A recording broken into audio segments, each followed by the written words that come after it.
2:30 or to 3 láwà ṣá to 3 lọ ṣe nǹkan tó fẹ́ ṣe káwa mo ti wà lórí láìfọ́.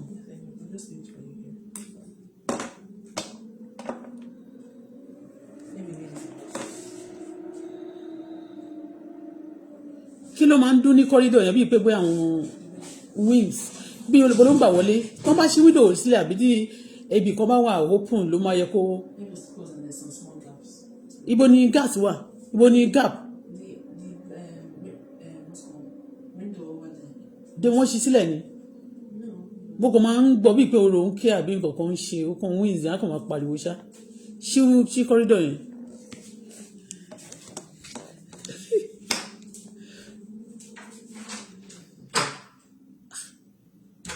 ṣìnà jẹ́ àwòwé yóò máa tún dún kò dún mọ́ o hold on dúró bẹ́ẹ̀ náà kò dún mọ́ o.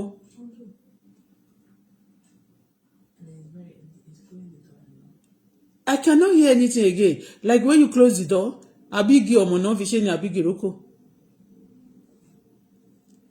it's not sounding like before. Close it, you see. What am I going to say? Ṣùgbọ́n.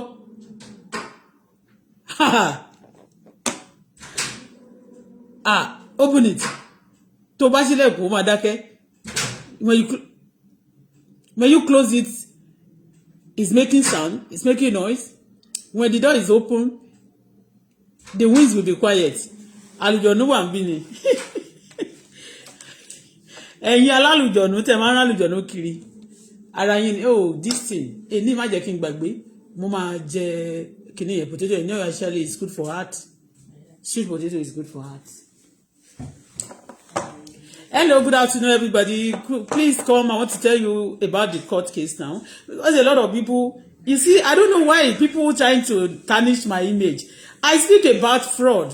I'm against fraud. I against bad thing. So whatever I hate, I will not become. All right. So I will tell you exactly what happened today. I don't feel like talking to people, just exposing myself to enemies, on the social media.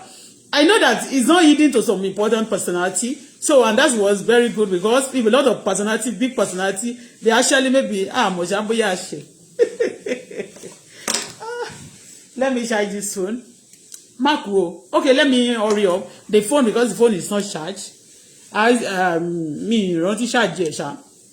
So, Heavenly Lord, Bola Folashade want to speak this afternoon. Father, please speak through my mouth, direct my tongue. Plans of the enemy against our life. Every time we are praying, the Lord cancel it. Put the enemy to shame. Emi Bola Folashade, whatever I be, I will not destroy it. Canada ò ní di ọ̀tá mi wọ ni. Gbogbo ẹnikẹ́ni tó ń ṣàlóògùn àbí tó ń ba orúkọ mi jẹ́. Tó wò pé ìlú Canada yìí tí mo ti ṣiṣẹ́ tí mo ṣe no to kíní tí mo ń sọ oríṣiríṣi tí mo gbàdúrà fún Canada tó fẹ́ kí ìlú ìdúkó dèwọ̀ fún mi gbogbo yín pátá ibi tẹ́ bá wà yóò dèwọ̀ fún yín orílẹ̀-èdè alààyè gan pàápàá yóò dèwọ̀ fún yín ọ̀run yóò bá mi fà yín yóò bá mi fi ilẹ̀ yóò gbé yín mi gbogbo ẹni pé orúkọ mi tó ń darúkọ mi tó ń darúkọ mọ̀ mi fún ibi yóò bá gbogbo yín pátá porogodo ẹni pé fún àti àṣàṣì àti èdì yóò máa balẹ̀ lára yín ni kò ní balẹ̀ lára tèmi èmi fẹ́ wí lónìí tí bá ti sọ ọ̀run gbọ́ o kò sì ṣe bí mo ti bẹ̀rẹ̀ lọ taba ti ń de Olúwa dé taba ti ń to Olúwa tú ẹ̀mí mímọ́ agbára tí ò ṣe yájú tí ò ṣe rí fi tí ò ṣe ba ti ẹ̀jẹ̀ Olúwa gbé sínú mi gbogbo èèyàn tàbí nínú obìnrin tó lò fẹ́ ba tèmi jẹ́ tiẹ̀ máa bàjẹ́ lójú ẹ̀mí mi bó ṣe máa rí nìkù ní yí padà orílẹ̀-èdè Canada yìí we build ní tí máa bìdì mi ní ìbàjẹ́ láíláí àlàáfíà lèmi máa ń wá fún orílẹ̀-èdè ni mo sì máa ń wá fún gbogbo ibi tí máa wà ibi tí máa sì ti wà ibi ò ní wọbẹ̀ èèwọ̀ ni o bẹ́ẹ̀ ni nítorí bẹ́ẹ̀ ẹnikẹ́ni tó bá ń bínú mi tó ń jealous mi fún bí tí mo ti làágùn sí tí mo jìyàjà kí n tó gba ìwé resident ìlú Canada tó wá sẹ́ pé oore àti oore ìlú náà kò ní tọ́ sí mi gbogbo ẹ̀dá tó ń wò mí tó lóore ìlú yóò ní tọ́ sí mi mo gbàdúrà ibi tó bá wà oore ìlú rẹ̀ gan pàápàá tó bá ti gbàdá ni yóò bọ́ sọnù lọ́wọ́ rẹ̀ Ọlọ́run yóò bá mi dójú tì ọ́ yóò kàn ọ́ lábùkù tó le gbogbo ẹ̀mí àrùjọ̀nù tó ń pariwo iná kó jó yín sọnù iná ò ní jónu léyìí o bẹ́ẹ̀ lórí kò yí padà thank you daddy because you answer prayer I worship you Lord because you are God. You are welcome to this platform. My name is Bola Folashade, aka Ìyàwó Àlékún Dangote. See what is on but it's a game. A lot of game is going on, all right? So, I bet more. My Ìyàwó Àlékún Dangote, see what is on Eyo and Mama Toluwani mi Jesi to fún mi. Olúwaṣeyì fún mi. Ayọ̀mídé Rọ̀mọ̀kẹ́ mi tún. Bẹ́ẹ̀ ni Sarah Adébùkọ́lá tèmi. So mama ẹ̀ ló ń sọ̀rọ̀ yìí. Ó ti yé yín yẹn. mo tún ní ọmọ onínàkúnà kan ọkùnrin ni Ṣọlá lórúkọ tí ẹ ń jẹ́ onínàkúnà ni odigason. Okay, thank you. So bá ti ṣe tán the iPhone, how many phones tí máa ní ìdí ẹ̀ I will stand up and take it and pick it up. Even this one lọ́ọ́ ṣe nǹkan tó fẹ́ ṣe tó bá ti ṣe tán ká ti ẹ̀jọ́ oúnjẹ àárọ̀ ọdún mo ti mu custard yẹn ó dẹ̀ wà okay mo like it gan. Kéèyàn má jẹun kan rárá ó lè má jẹ́ kéèyàn weak náà mo mu custard yẹn I feel it good I feel good. So wá pé I feel good nyanyanyanyanyanyanya feel good. Actually let me tell you for the past it's more than a week even before kẹtọ́rí mi nínú gym yẹn a little bit sick. So but the gym yẹn àti nǹkan tó ṣẹlẹ̀ bóyá incident nǹkan ṣáà ṣẹlẹ̀ so ó jẹ́ kí n sick I was sick okay. It's not because of the court because ní court wọn kì í pààyàn bẹ́ẹ̀ yẹn mi ìdẹ̀ jalè kò ń ṣe court case dẹ̀ jalè you see most of you wọ́n máa sọ pé ó jẹ́ gbèsè gbogbo yín pátá gbogbo ẹ̀yin those of you pretend to be friend that you are actually enemy that you tẹ́ ń fẹ́nu bà mí jẹ́ ọ̀fọ́ máa ṣẹ̀yìn o ayé yín máa bàjẹ́ o I said to my pé if I ever have a mind of stealing or to run away from Canada anybody that wish me that let me tell you let me just start like this.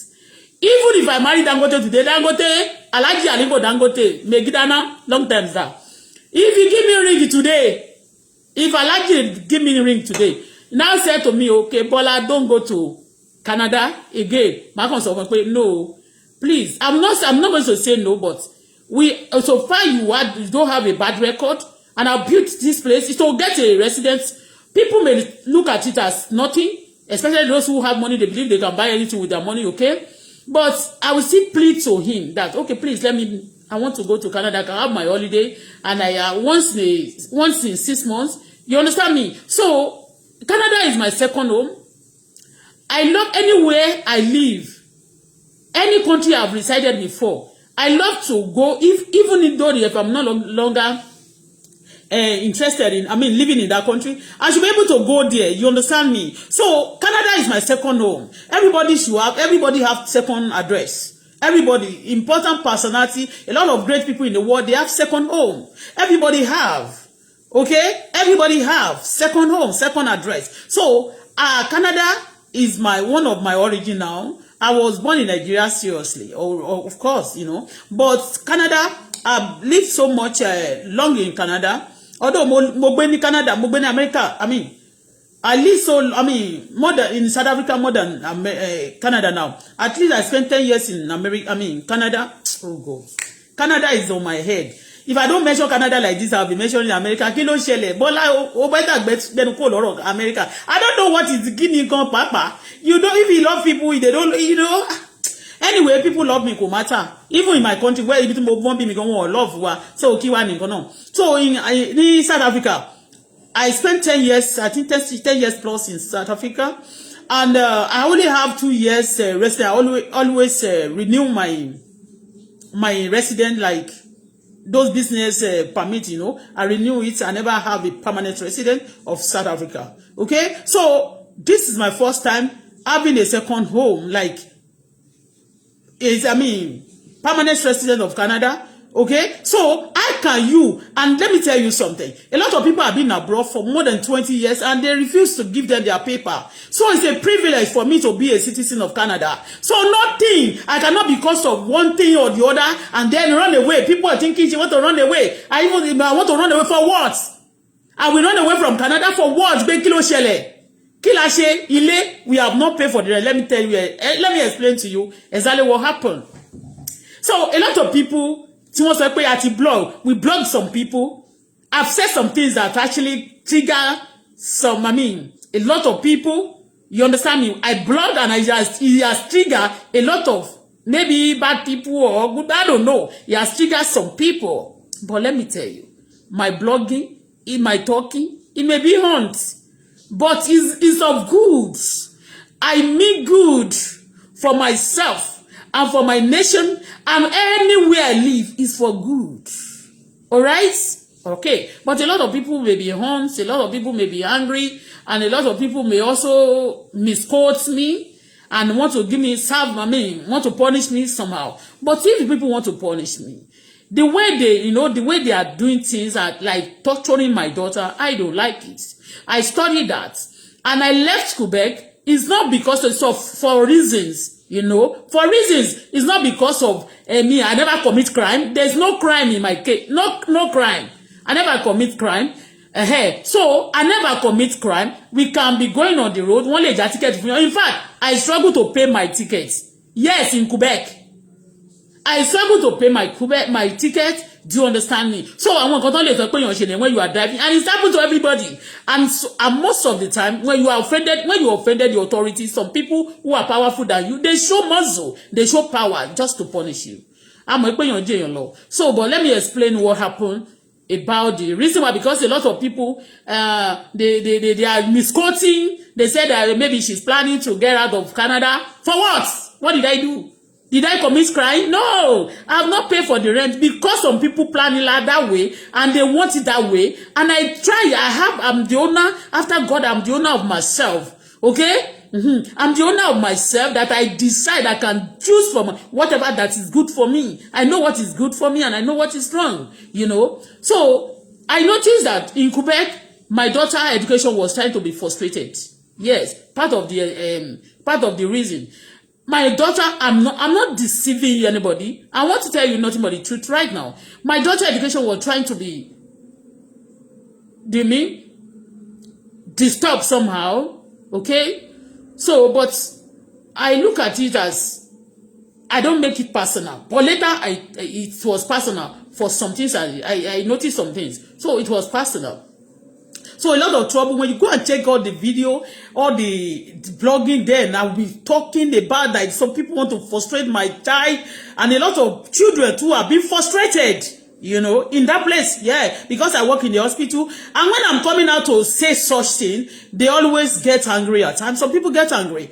I'm not particularly about the, like, maybe, you know, it may be a lot for the system, but it's strange to me, you understand me? But Quebec, Canada as a whole, they are a wonderful country. You understand me? And because I have misunderstanding or differences between me and some people, doesn't mean that we hate them. I know maybe it's we are not compatible. I have to move on and I have to continue my life. You understand me? I move away from Quebec because I notice a lot of torture, crying. Let me tell you, I've not paid for this rent, but you know what? I'm so confident and I'm happy. Like here in Ottawa, I'm not crying like the way I used to cry when I was in Quebec. I cry like tortured. You understand me? And when people say, and that's why when I moved from that Quebec to this Ottawa, a lot of people are telling me, go back to Quebec. I say, for what? Go back to Quebec. And a lot of idiots, those people working for bad people, terrorists on the social media, they will tell you, go back to Quebec, because they have a lot of they are the evil people they are using that can actually be torturing me. And people will torture you, they will pretend as if they are good people to you. I'm not a novice. I see things at times, and I be pretend as if I don't understand. But at times you pretend as if you are a fool. You understand me? And I don't talk about everything that happened around me. And if I rejected things, let me tell you, a lot of people, what I did, so thousands of people cannot condone it. They cannot condone it. They always, yes, I always endure. I always wait some things. You understand? So, when I make up my mind, because, number one, because of my daughter, secondly, because of myself also, when you are not speaking French, is a problem too. And I'm not at this junction. My mind, you touch the ground. My mind have not touched the ground. Like, I've not gained what I'm not happy with something. So there's no time, there's no space for me to start something. There's a lot of this emotion go. I'm forcing myself to do it. Okay? But I don't want to crack my head. So I cannot understand the language for now. And when somebody want to force me to do things, I may be wrong. I may not do it perfectly. You understand? That is why I left the place. And since the time they sacked me from that job, they lie against me. They say many things. There was a time I was cutting one of my clothes. And they lie because they are looking for a way. A lot of people who are working, the criminal, those ones that have reported from my country, you know, they are looking for a way for me just to be tortured, not to be happy here. You understand? They are doing many things. And they are, because I spent 6 months, almost 7 years. I spent 7 years, almost 7 years in Quebec. Do you understand me? And when you are in Quebec and you are crying every day, the money is good. Like me, I learn how to be okay when things are okay. I learn also to be okay when things are not okay as well. So I always maintain my logo, my level, whatever come my way. You understand? I don't do past myself. I don't do past myself. If anybody telling you that she do past herself, if the person is a crazy person, and that person is my enemy, and I've said something that actually touched that person is evil. Okay? Oh, the person I'm telling you authoritatively is evil. I have my life to live, and nobody must sitting down somewhere and controlling me. A meeting me o ma wo ọdún kékeré ọjọ́ díẹ̀ ló kù tí ma wọ 60. Ẹ kàn lè máa rò pé ká má máa purọ́ tàn ra wa jẹ. You understand me? But that's not. I'm not here to prove that for you. So I left Quebec because of a lot of frustration. Secondly, people advise me that, okay, when you try to apply for job, they are giving other people who are not bloggers, they are not giving to me. And I realize that, okay, my blogging, I know is funds. For saying no to killing, saying no to this and that. I've said a lot of things, and it helped the country. Let me just tell you, what I've done to this country is helping. Today, you will not feel it, but tomorrow you will understand it. What I'm doing to any country is not killing the country. I'm saving life. I'm not killing people. All right? So I left. And before then, I tried to go to school. People advise me to upgrade myself. A lot of people, they say they are going to school. Why are you there in Canada and you are crying? A lot of opportunity. If you are not getting job, okay, go back to school. And you know, they will fund you, they will support you. I don't even know. Okay? Well, a lot of advice, and people will be telling me, that's how I got to know this. And people will be telling me, you know, when you go to school, they will give you bursary, they will give you your daughter, go start going to school, and then you start doing things. Even when those bursary, if you are, maintain yourself, you can start a little business for me, and you start, cash start flowing back. You'll be okay. And then I tried to apply to the school. The first time, the school told me, gbogbo ẹ̀ náà a máa ṣe exam ni. But in second time, for the second exam, I make it. The admission was being given. So I have to start school January. Okay? January. You see, January, I'm supposed to start, is it December or so? So because of that, and the school is in Ottawa. Do you understand? Although I can do my course online, for the first year, it's online. Do you understand? For me to be just to gather myself, because things are, talking on social media, things are not okay, but we try to endure, because this world, the more you live, the more you learn. So things are very tough. So I said, okay, I can do my first year online. Do you understand? I apply. So I was expecting. My daughter applied for the school, one course. My daughter now said to me, Mommy, when I do this course quickly, I can be doing part-time, because she also applied for job and they refused. The moment they stopped me from my working place, the day they gave us that permanent resident, a day later, 2 days later, and you can see when you check it, you can see the way I was appreciating God and crying on the media also that they have given me my permanent resident, everything is okay now. The next day, for me to know that some people actually working against my progress. So they used where I work, the agency that I was working with, they use them now against me. When they use those people against me, I noticed that, because that's why you can see me too. I always distance myself from people. They always try to penetrate people around me. Only God at all moment penetrate to change towards me. So I distance myself from many people, because they will surely use them. And I don't want people to be torturing me, disturbing your life. And they will tell you they are no innocent. So I distance myself from people. So when I applied for the school, my daughter said, okay, she wants to go quickly. After the secondary school, she said she wants to finish her, she wants to quickly, apply for one. She applied for estate management, because I noticed something. If I'm failing in some area, if I fail, I actually want to study, but I want to know more about that area that I fail. So my daughter said, okay, why we are having problem with accommodation and this and that. Now she said she wants to go for the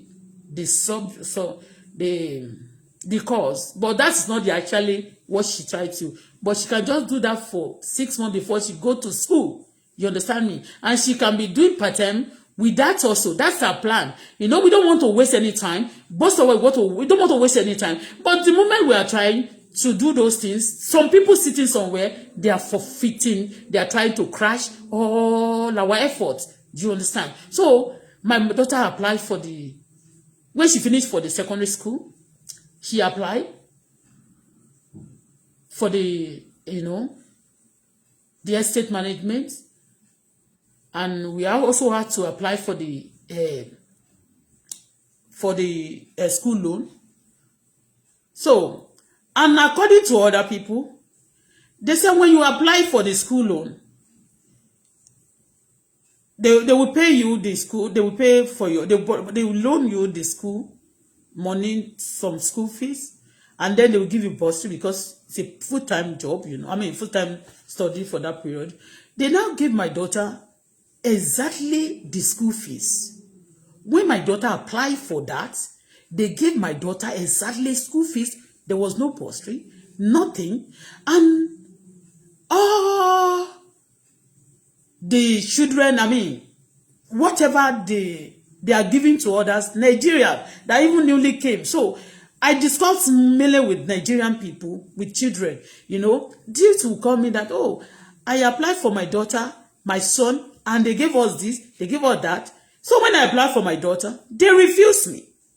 That's another frustration. And that's another reason. And I'm saying it that I came to Canada seriously because I want my daughter to escape some punishment from the evil people. Not that we offended anybody, but for the wicked, just for the wicked people not to get hold of my daughter. So I'm here because of my daughter, yes. I can boldly tell you that. So that she can have good life, she can have peace.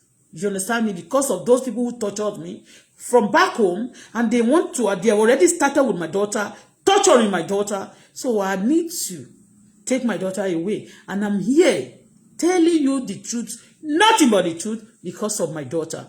And the same my daughter was being derived, being denied, being tortured.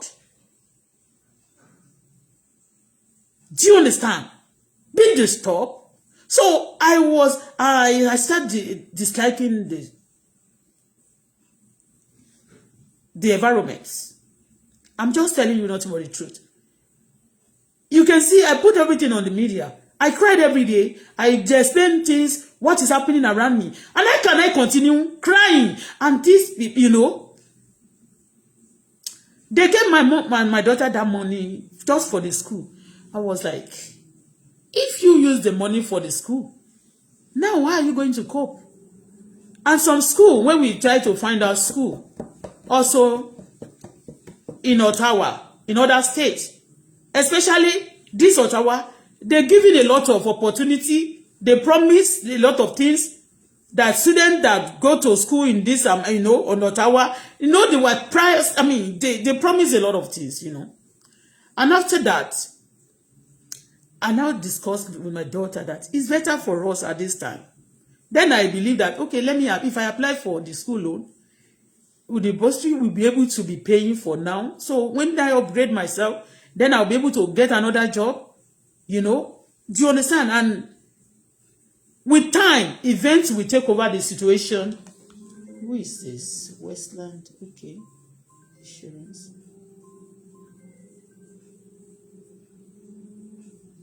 Hold on. Hello. Hello.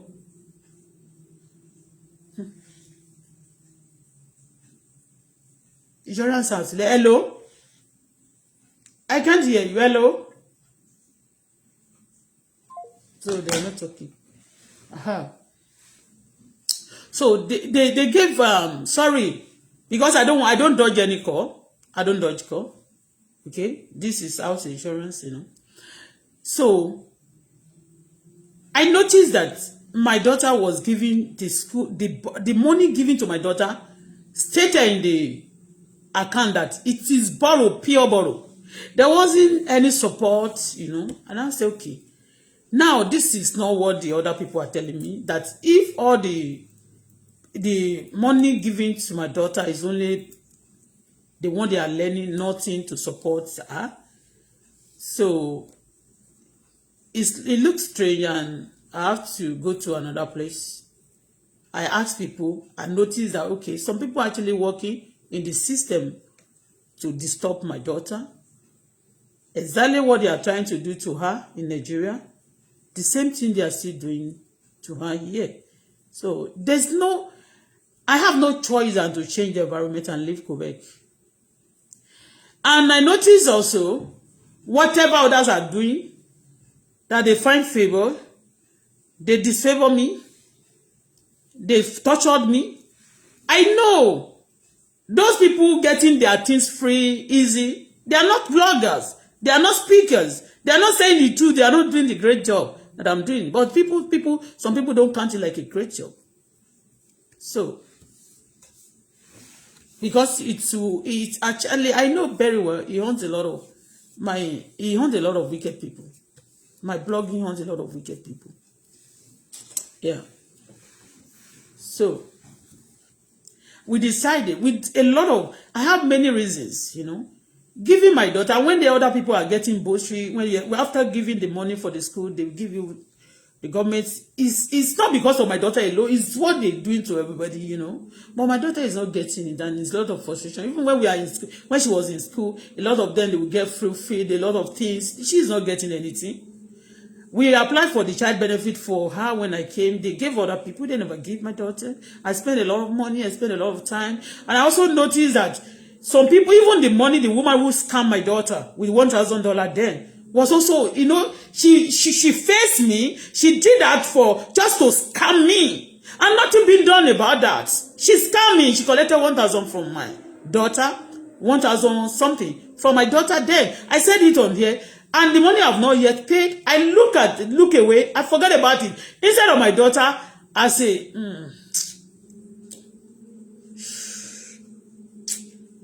I don't want to be emotional. I don't want to remember some things, you know. So, instead of these people to favor my daughter to some level, I noticed that they are now torturing my daughter. They torturing me, they torturing my daughter. Why must I leave? Why must I stay in a surrounding that my daughter will be tortured and I also will be tortured? Because maybe some people are giving order. I don't know. And they lie against me. They're looking for my downfall. I need to move from the Quebec.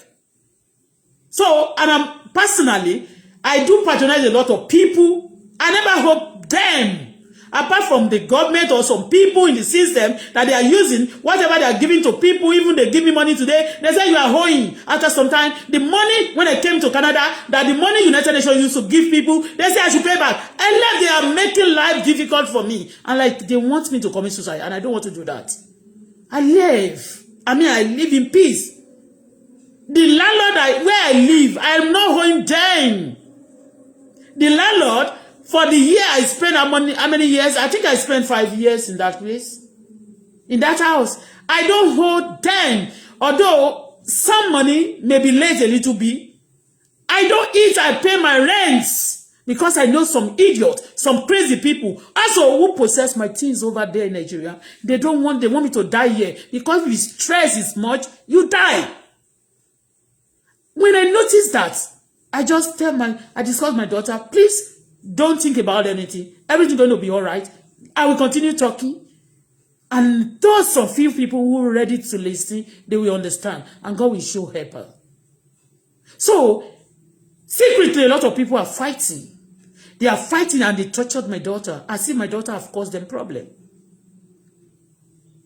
They lie against me, a lot of lies. There was a time I came here, the one idiot, where a man come by, I told him musician, lie that he died. I have a twins, that I killed the twins, I said the twins. They lie, they say many things. When that one failed, they said I killed a daughter that died in 2017 when I was still in America, that was not even in Canada, that the guy was a sickle cell. They lie against me just for people for my life to be shattered. After destroying all my chain and collecting my money. And people, I notice that a lot of people are also supporting them. When you are living in an environment, I read it when I came to Canada, that if you are living in a place and they torture you, you have right to move.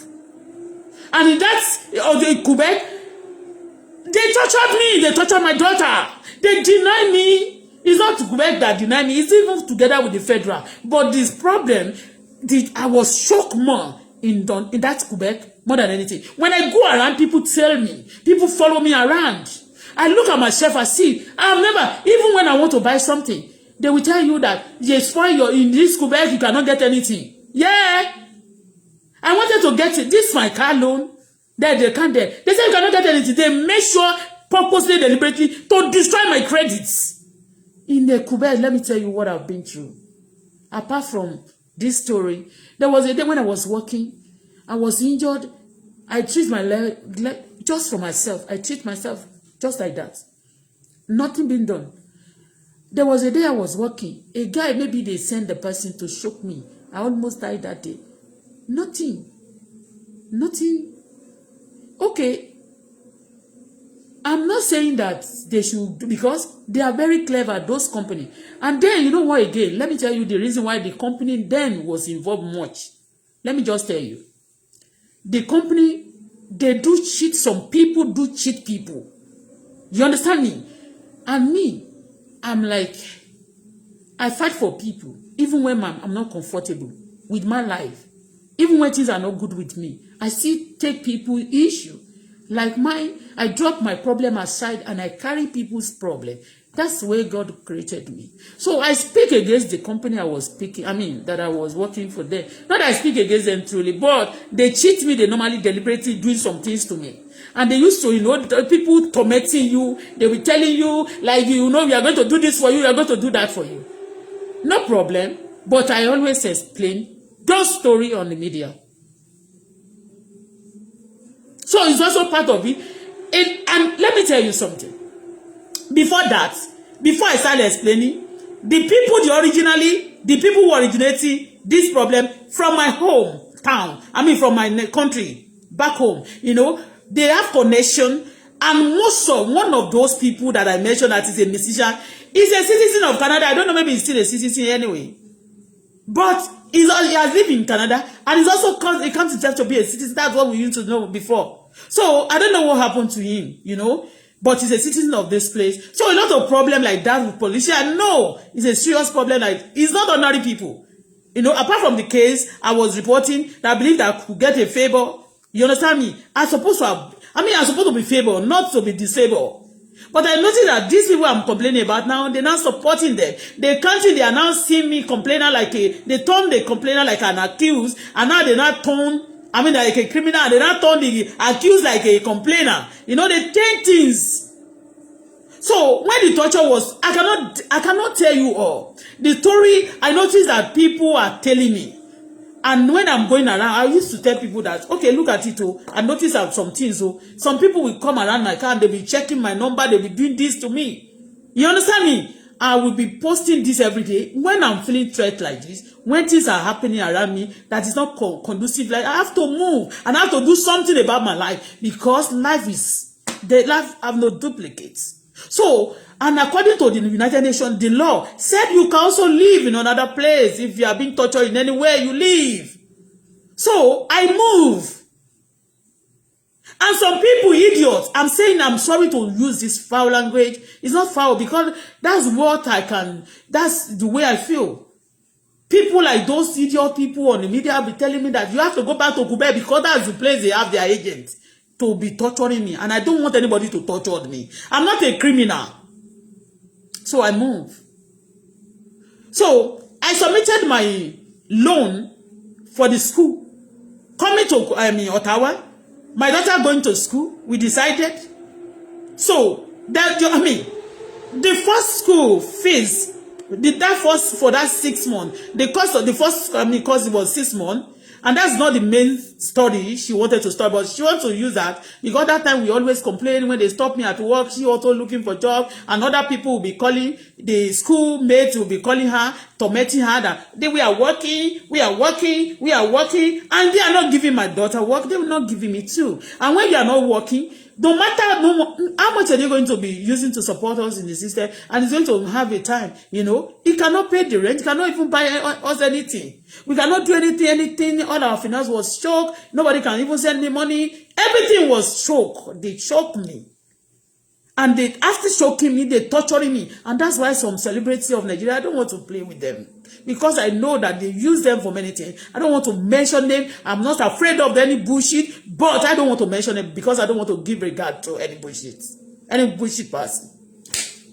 Now, the school, during the time they approved the 6 months course for my daughter, and there was no bursary, all the money given, they said it's loan, pure loan. Now, my daughter wants to now go to the school. They now said to my daughter that your result has to be out before you can go to the school. And Quebec, like other states, you can join maybe after some time. After that 6 months, that's when you have to start the course again. And my daughter now say, okay, she finished. They send the result from the school, proof of the from the school.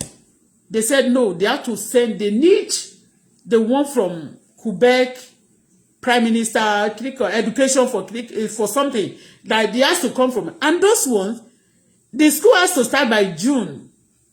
And the result is coming we receive the result by August. So my daughter want to roll on that June. They refuse. They said they have to see the result first. My daughter said, you can, the one from the school, she sent it today, they said they want to see that one from the Minister of Education. So the month of that June, she couldn't meet up.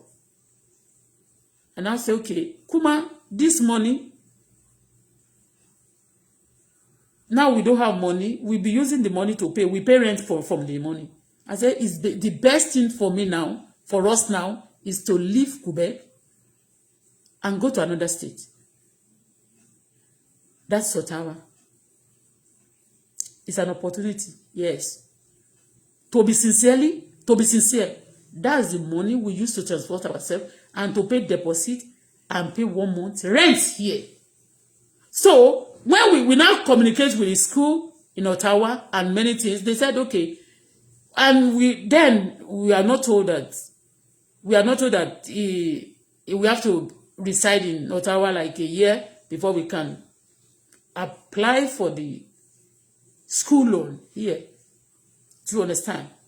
We believe that when after leaving the Quebec, we are no longer, we are going to apply here. I believe Canada is one. But then that's when I realized that you have to be here. Then I say, okay, the law of Ottawa is you have to be in Ottawa for like at least a year before before you can apply.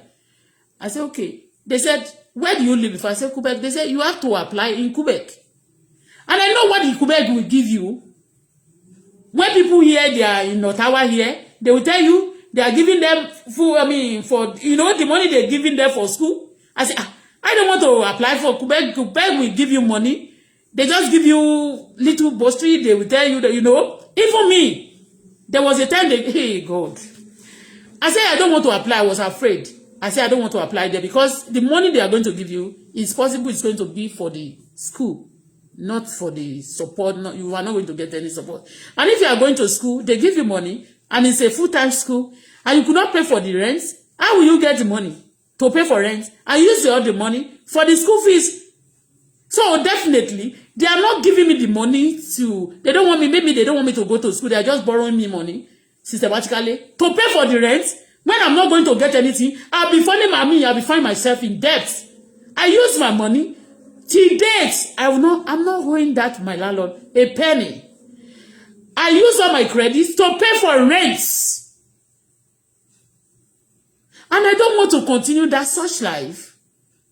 Even then, I was thinking that, I told my daughter that if they could give me my passport, I would go before even I got my paper. Because I cannot be borrowing money and pay for just to use the money to pay for the rent. When I try to apply there, they are blocking me. Because they said there was a code in my name in Quebec. And the moment they release that code on my name, they also put that code, the same code in my daughter's name because she's under me. She's under me. Do you understand?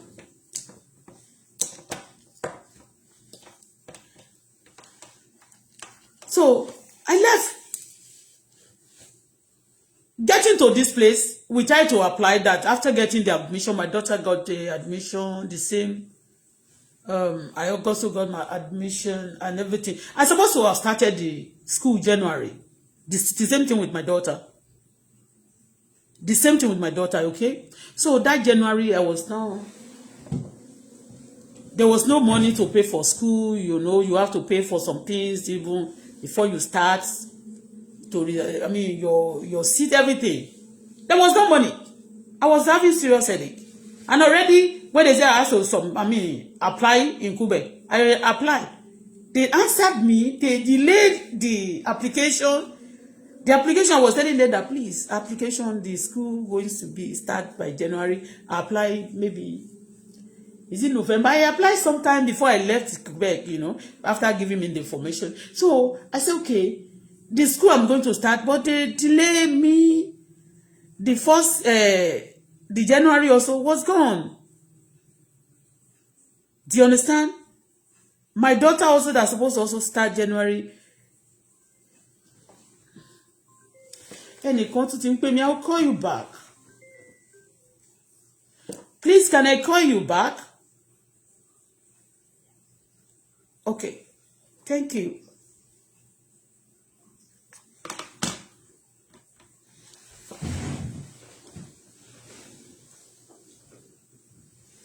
Hey.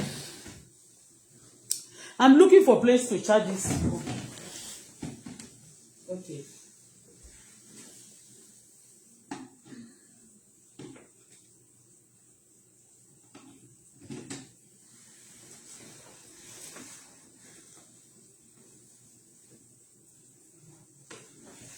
I'm not owing anybody.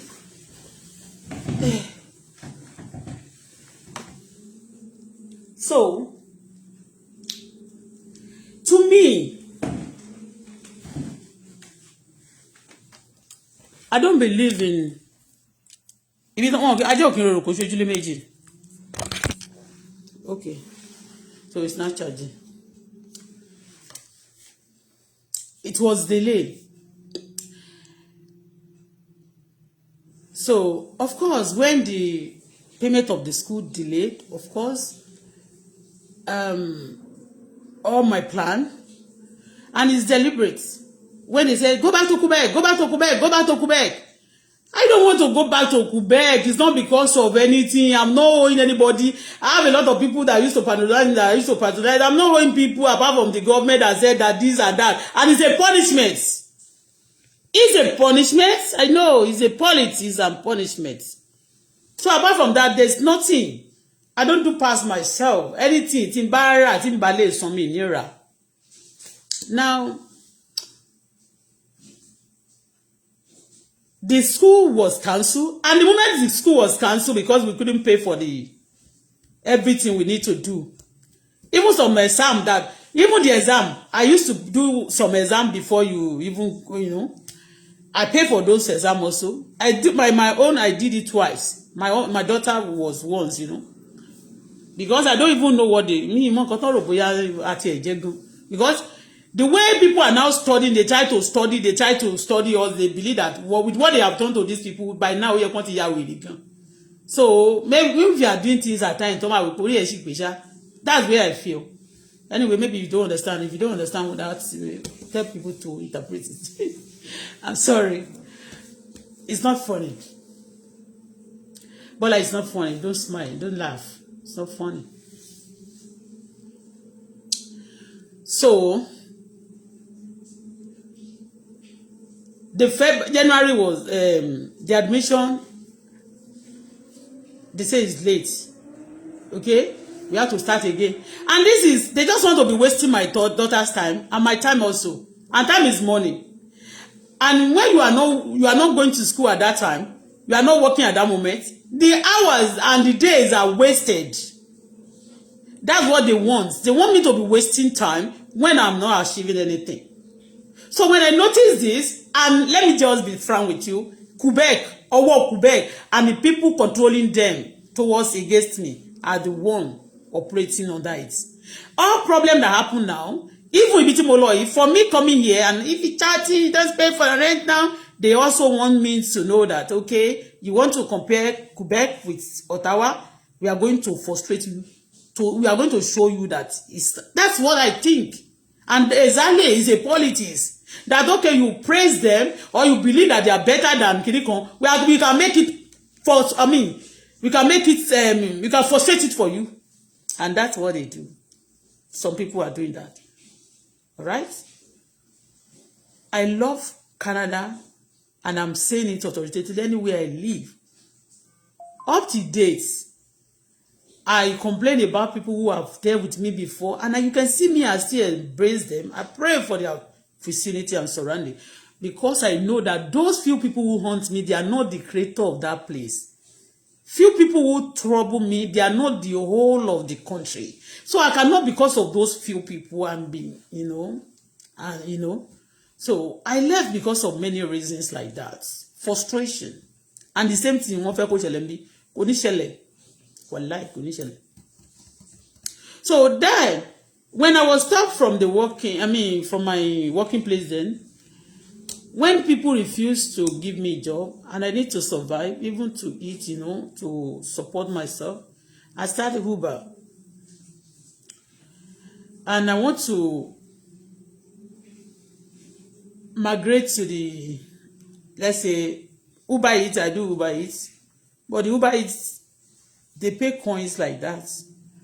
And okay, let me migrate to the Uber Konsha. That's, they said I need a car from so year. My own car that I have, they said I cannot use it for that Uber. That I need a certain, And okay. Before then, I asked people, how much can you make in a day? For how many trips? I tried to find out from people doing it, and also from Uber themselves. When they said, okay, you can make plus minus this and that. Okay, I said, okay. If I make that amount in a day or so, because I know myself, I'm hardworking, I go getter and not a go digger. So I'll be getting money, I'll be paying the bill for the car, and I also will be using whatever extra to support myself and my daughter, and whatever debt we are owing, the account will not be granted, because if you are owing and money is not coming at all, then your credit will be spoiled, your life will be ruined if your care is not taken. So that Uber will not give me what I want, but at least my debits, my credits, I'll be paying some things back to the credits. I don't love it, but I have no choice. Getting the Uber is another story. I find out, I don't want to say this because of my former experience. It's another thing. I wasn't gaining many things, but okay, we are still gaining little. When I moved to Ottawa here, November 1st, and I have believed that, okay, with the school and weekend, if I don't go to school, I will use the money, the car for Uber. Then I will be able to be paying for the loan of the car. I paid deposits. for yeah, for the car insurance. I paid deposit. Yes. Part of the money the car I was using, I sold the car. The car was sold, and the money from my credits, I paid some deposits for the car before getting it. And then I also pay, because for like months plus, I was also paying insurance. Paying insurance, paying for the car, and the car have not yet registered because there's a procedure in Quebec, I was so I used the money I got from the old car that I was using. I used part of it to service insurance and also to service the payments before I start working, before the Uber start working. So when I moved to to Ottawa, quickly, I rushed to change my plate number. People telling me, don't change your plate number. You can still be using your Uber, this and that and that. I said, no, I want to do no. They said you cannot do Uber, you can do Uber Eats. I said, I want to do Uber, not Uber Eats. That's what the car was. That's the purpose of getting the car. So believing that the money is going to be more higher, a little than Uber Eats. So, and I said, I registered everything. My belief was, I have believed, I don't know before that I'm going to, maybe the money, maybe the Uber system is going to change. Just the way that affected my movement from Quebec to Ottawa affected my school and everything. Also the same way, I don't believe that I'm going to change everything. But they say I'm going to change everything because this place is another state, another province. I have to change to their, I changed my driver license, changed the plate number. They said they need credit background. I went to do the credit background. They booked me. I tried that November. I booked appointment for that November. They said I have to, because I believe I could get immediately appointment so that I can start working. So they said January. I think January or February. January. Okay. I said, okay, January. But my belief, I want to start working immediately. So even if the money is not paying for the rent, it will support me one way or the other. Do you understand? So I said, let me quickly start doing this. But they hold me. The Uber now start posting me, disturbing me. I gave them everything. The Uber said this and that. They open it. Just few months, a month of March, I'm busy waiting. They will ask me for this tomorrow. Today, they said you have to go back to the police station again and do the police clearance.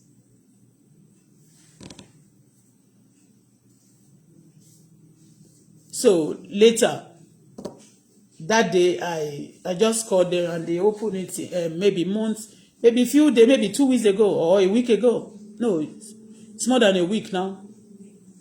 Since November,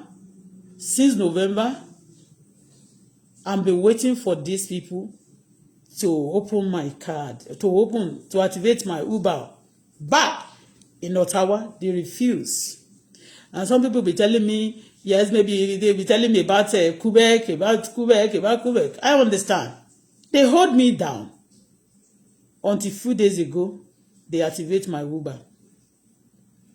Already, the deal have been done. Because if they activate my Uber, since November I came in, of course, I will not be owing the car for the car. I won't be shouting on the media. And also, you'll be supporting me one way or the other. But because some people want life to be miserable for me and my daughter, that's why they plan it. The Uber, they hold it. The school loan, they hold it. To miss our time and to be wasting the time. And even the lady that collected 1,000 from my daughter in that Quebec, she'll be calling, hello, Bola, is your daughter not at school? I said, what? Is it, Quebec? It's not even up to 2 weeks. You're asking me if my daughter is not at school? Because they just want to be telling you that you are missing things are not good for you, life is miserable for you, and their life is not better than mine. The person He said, is it the money they collected from you? Is even talking? I said, but pay it back. You cannot pay back the money. You stole from my daughter. Even $1,000. If 1,000 plus, I can use it to also support if I pay, it's going to pay for some weeks for the car. They are not paying and they are telling you, they'll be disturbing you. I know all this problem today, what we are facing, is being arranged by some people. It's being arranged by some people. So that's why I know, it's not that because I'm bad or because, but because some people are actually hurt, they are mad at me. They just believe that they want to punish me, or maybe I escaped, they are dead, what they plan for me. I don't understand. Because when people say to me, go back to Quebec, go back to Quebec, go back to Quebec. And people will be telling me, okay, go and stay in don't leave that area. Go and live in so. Nobody directed me before coming to Canada. I directed myself together with God that created me. Nobody paid for my ticket. Nobody supporting me. Nobody paying my rent. Nobody giving me money. Nobody supporting me. But people are busy there directing my life, want me to do this, want me to do that. I don't know. I don't understand. And that's why I disowns when if I start doing the Uber since the November, my credit, because then we'll be still using our credit. If I start doing that Uber, I will not use my money to buy some little food. Whatever we are making from the Uber, we pay little even from we support little with the rent. Also paying the loan for the car. But they hold everything. Everything was held purposely and deliberately. And some people in Nigeria, as we told us some conjunction with some people in this system, they'll be happy that she's going through. She's crying every day. They are the one behind it. I know. They say many things. I don't want to mention name. This one from this place, this one from this place, this one from this place. You see, all of them together, they joined together to wage war against me and innocent child. You see, people are wicked, but we know that. So now, when the plan I have, like that December, I still believe that, okay, when I start doing that Uber, I still have some little money in my credit. I will withdraw it. I'll use it to pay for the January, because I pay for November, December. When it is January, when it is January 1st, we pay for the November. Is okay. So I will have money to pay for my November, But because they forfeit all the plans, and when they started calling me, go back to Quebec, go back to Quebec. When I say I'm not going back to Quebec, people now say, okay, they are going to frustrate you. Now, when people are giving me things, they say, like they are doing me a favor. The favor is not for me personally. It's given to everybody. It's in the plan of the system, not me personally. So when some people now deny me from it as if I'm not qualified together with my daughter, it's a cheating, it's a wickedness. And some people are they are trying to destroy whatever they are planned. The plan, because of single person, now you want to, destroying your system because of single soul. Even if I've offended you, you can punish me single-handedly. Not those things that plans, things that belongs to the system. Because no man hold the whole system. No, it's not Man Island. It's both all the Canadian, all the people, the good one and the bad one that live their homes in land. Not single person, because of one single soul. Then you want to change the protocol, you want to change some things for evil, even not for good. To me, it's strange. So whatever happened to me is a planned work. It's not because of it. I'm not having a spiritual problem. I'm not having a physical problem. I'm not a bad person. But people believe that, okay, you have said this. We want to show you to punish you. We want to show you that we own this place. That's why most of the time I used to read Psalm 24 that God owns the heaven and earth. Everybody belongs to God. Okay? So, now, the plan was, I have plans to pay the January, so that before the January, I believe that, okay, my daughter loan school, And the bursary will be sent also, will be having some money to pay. You understand? So with some money rebate, they give us some also rebate in the system. January, we gather together, we should something together just to, but that's like that. Already I have a lot of credits, a lot of things was going. So the problem, I mean, the game changed. The plan I have for myself, we have for ourselves, was now changed by holding down everything. So we have no choice. What happened today? We have no choice. Now, my daughter, later when that January, they now sent to my daughter, when we send those things, they will say, we cannot get your pay, we cannot get your documents. We call every day, we busy calling, tension was everywhere, we are sight, we are not, we cannot even sleep well because in the morning, I just tell my daughter, call your school department, call this place, call them back, call Quebec, let us know exactly what is happening. They said, they said, some of your documents, this and that, they will tell us every day. At time we call, they will not even pick, I know it's just a purpose. It's deliberately. Until they now said to my daughter that, okay, the money she got, she collected for the other school, why is she not going to the school? He said, when the money was given, they gave the money and there was no bursary. Again, the school said they cannot take her until the result is out. That's the certificate from the Minister of Education in Quebec. So, and that time, 6 months, until that, there's nothing we can do. Already, from the money, when my landlord also need money, we will use part of it to support just to pay the rent, because I know people actually they will be telling you, you're going to sleep in the snow, you're going to throw you out. A lot of people, celebrities who have slept in the snow, they have slept outside before, you're going to see, I know that a lot of people are behind it.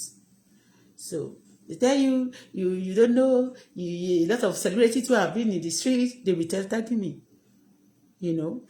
because somebody have slept in the street, I must also sleep in the street. Because something have happened to you, it must happen to me. Why? Do you want to go through all what I've been through? Because do you want to go through all what I've been through? Do you want to go through it? Because you want me to go through all what you have been through?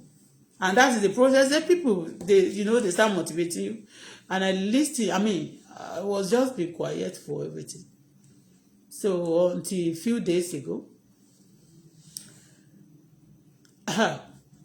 January ending,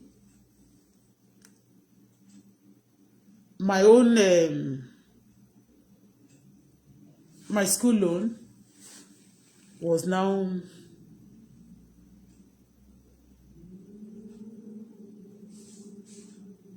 sent to me, like the certificate of the loan was being sent to me, sincerely. My total school fees is going to be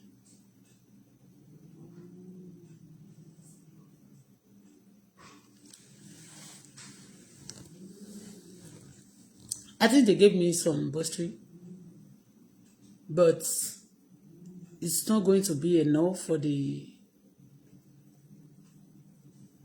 like, part time. I think maybe they calculate something for, like, part time. They said that's per term for 4 months, I think for 4 months, But I think it's going to be 3 times in a year, but the first term, they never put it together. So the things was, and you have to reapply, And the application take time. Like when you put the application, like when my daughter submit application in the one of Ottawa, before they're explaining to us that it has to be a year before he can apply. It was under a week. They apply, she applied like on Monday, another Monday, she will got the reply from them. When you apply it in Quebec, that's the Quebec, system. It takes time.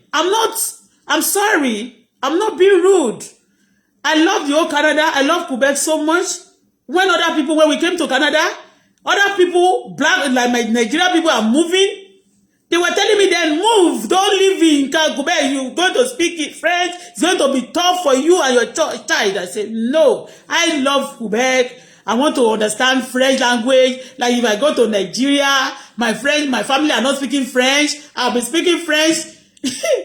That's me. I say I'll be speaking French with my daughter and people will not understand. In my family, I say I'm going to stay in Quebec. Do you understand? But people say to me, move, move, move. I say I'm not moving until I was being tortured. My daughter was being tortured. I was tortured. Go and check my video. I cry like a baby. I have not paid for the rent of this place, but I used to be crying like that. Something in that Quebec, I feel it. I feel bad though. I feel not. There was a song in Nigeria. I feel good. I feel bad. I can feel some things. Things are not right with me. I'm not happy. People tortured me. Like the other day when I was complaining here that some children came to open my door. The day I complained on the media here, see that day nobody do that to me.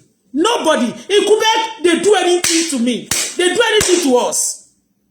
They played nonsense game. So my daughter they now deny my daughter. They said they cannot give my daughter. She's not qualified. She's not qualified. She's not qualified. I said, okay. Before my daughter applied to this place, I said, okay, try to apply to this place. They have given you admission in Ottawa, so that you can go start your school early. But I noticed that they want to be disturbing my daughter education also. The way my daughter, the way they used to disturb no, I'm not saying they disturb education of children. But if you are in Quebec, you spend 3 extra. If you don't understand the language of, that French, my daughter speaks French. But anytime I'm giving testimony about my daughter, like, oh, she got 95 on French, this and that. The next time, they will make sure she go back. And notice maybe they want me to be moods in whatever. Maybe some people are powerful people also controlling them. They want me to be moods. I understand that. My daughter is a brilliant daughter. She's a brilliant girl. I remember when she was doing she was the exam before she can get to the, I don't know the meaning, the name of the exam that used to do. We pay for it anyway. The exam is from America, but they use it here in the system. So that day, after she finished her exam, she came back to tell me, Mommy, say when I was doing my exam, so the supervisor now said that okay, she should put his phone. Now maybe he believe that maybe somebody is telling you or somebody is around. I smile. They don't know that you are brilliant. My daughter, myself, I'm brilliant. The only thing, I'm trouble. If I'm trouble, I will not do things perfectly. But if people don't trouble me, if I'm not trouble, you get best out of me. That's why if I'm trouble, I don't want to do things more. Do you understand? So, on the January, they approved maybe for 4 months. They gave me little bursary. The school fees was about out of, let's say, 7,000. The Quebec said they lend me 3,000. That's part of my bursary should be used for the school fees. That's what they said. They were not telling you that. The school fee they lend me out of, let's say I'm paying 7,000 for school fees. And maybe they now gave me, they lend me 3,000 to pay back. They now gave me part of the bursary they gave me. So after all, if I want to pay for the school fees, I have to use my bursary to pay. And part of the bursary too, that's what we'll be using for the rent, But in Ottawa here, I don't compare states. I don't compare anybody. Okay? Everybody with their law. Everybody with their law. And everybody will go to any place that the law will be favored, that will favor them. They will actually love people that will favor them. The place that the law will surely favor them. You know. We speak only English. We can speak English here. No compulsory. They don't compulsory English. I mean French here. You choose. We have French school, but you choose whatever you love. Okay. So, but I still give thanks to God and I appreciate them for that. But the money was very small. And my daughter have admission already, and she had to pay before maybe like next month. Me too, I need to pay. And me alone was now approved. And you know why? Because they said the money given to my daughter then, there was no bursary for the school. That last year, they said she should, I mean, that the money had been given. So, and she had to go to the school. And me too, I need to. Because if I use, the money cannot even pay anything. If I should pay 1 month out of the money, the remaining cannot pay for the school fees. Do you understand? If I should pay my rent, 1 month rent from that school fees, the remaining cannot pay for my school for the time. Do you understand? And already the car was also hold down until few minutes ago, few hours ago, or few days ago. So that delay has caused me a lot of danger. I was still believing, I wasn't discussing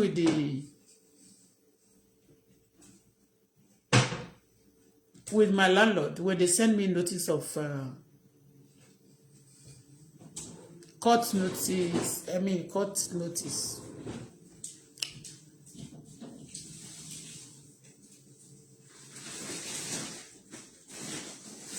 I was still believing that if my daughter also been approved for the students and bursary, and with whatever we have, we can actually pay for the house. We can be just, because anything I have, the last time, the little money I have with me, I gave it to them. Even when I borrow, I use my credit to pay because I just want to, you know. So I was very worried. Last week, I gave my hair. So my accounts, I complained about that also. I noticed that the moment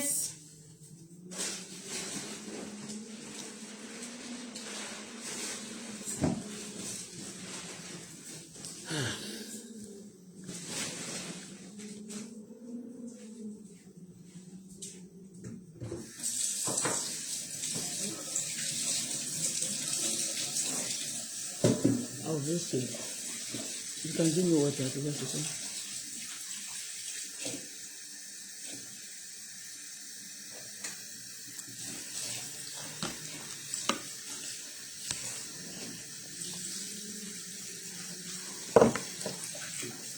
So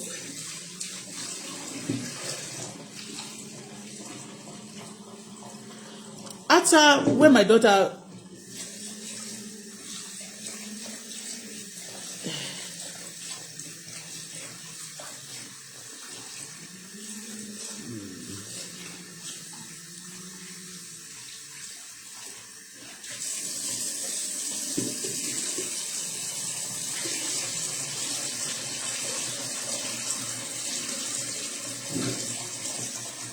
Shakia, don't distract me.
mi ì tí ì rí irú nǹkan báyìí rí o mi ì gbọ́ rí kéèyàn máa gba ariwo sílẹ̀kùn yẹn lẹ̀ kó má dàbí pé irú ariwo wo lélẹ̀ ìbò ló ti ń wọlé.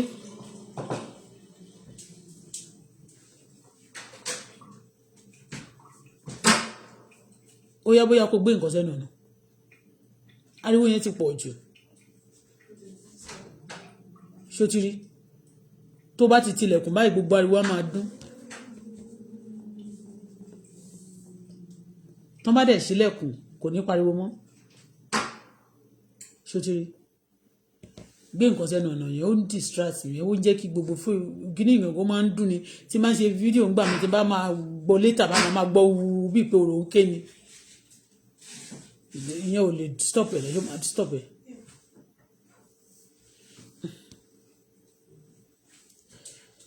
So,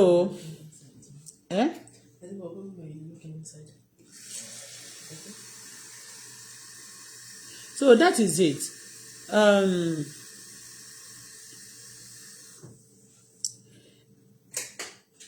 Every day they always changes, you know.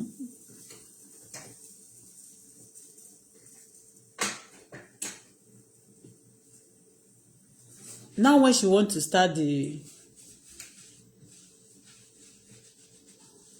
school, they now calculated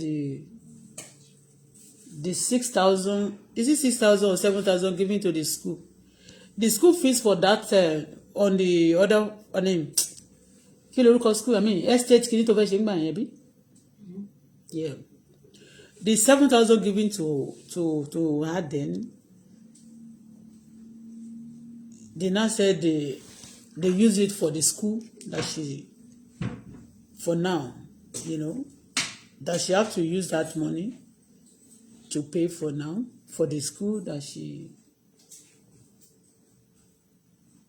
It's not even. In fact, the story is complicated. The story is complicated.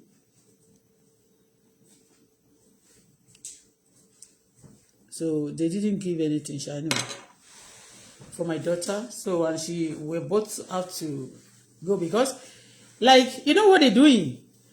If you don't pay for if I now use the money for school, for the school, if I use the money for the school now, for the rent, they will not continue. My education will not continue. And accommodation also will not continue. You know, like, people are trying to forfeit everything. Do you understand? Just as a game. So that's why I don't know how to explain this one. So because nothing will be given to my daughter anyway. And what given to me too. If I should pay my school fees, I will have 1,000 plus left. I mean 1,000 plus left. So at my house accommodation here, there is no even house for. It's 2,000, almost 2,700.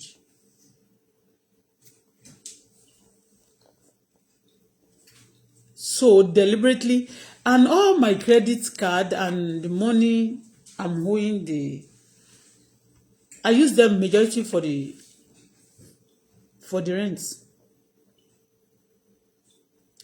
Like my Quebec,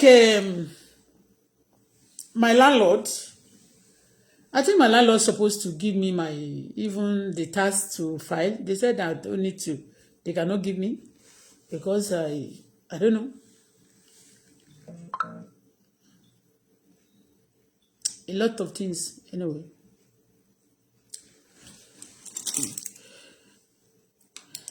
I'm not complaining much, but that's not the way they treat ordinary people. So my blogging had affected me, and some people make it affect. I mean, some people doing that for me to be frustrated. So I now call. That's why I was waiting. I waited the money. I couldn't even get the money on time until I'm going to the bank. I mean, I need to go to the court. The court was on the first. That's 3 days ago. And on Friday, No, is it Friday or Saturday? A day before the court date, the money was given to me. A day before the court, the money was given to me.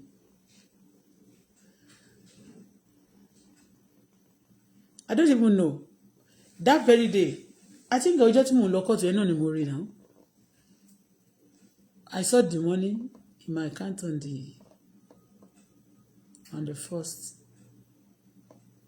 Yes. If I pay for my school fees,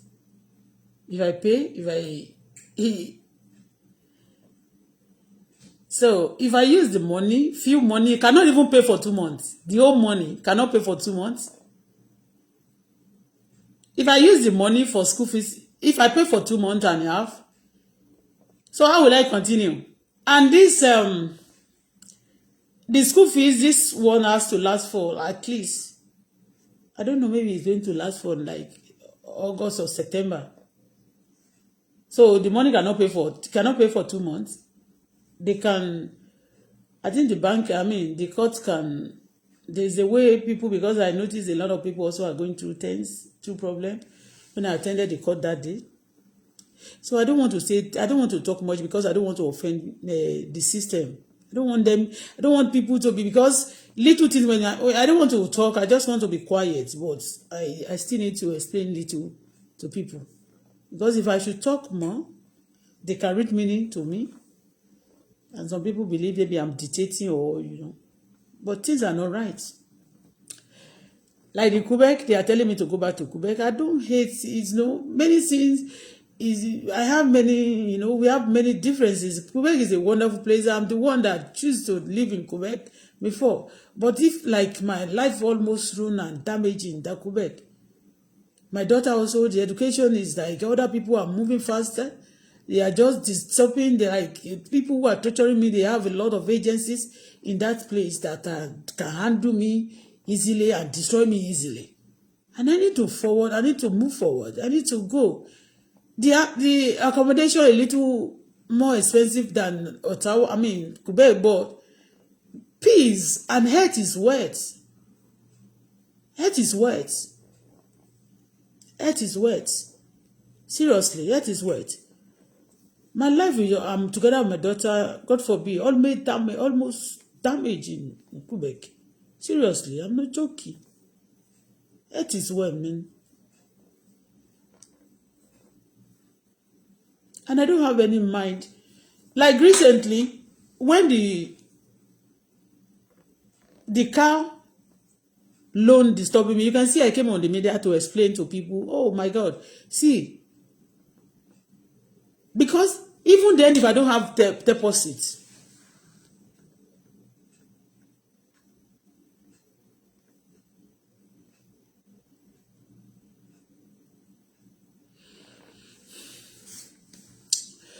okay, somebody here said, why don't you let your daughter continue her study when you stay behind and be working to support your daughter in education? It is my own opinion. You are right. Let me tell you, when you move from Quebec to this place, if you don't upgrade yourself, you cannot work.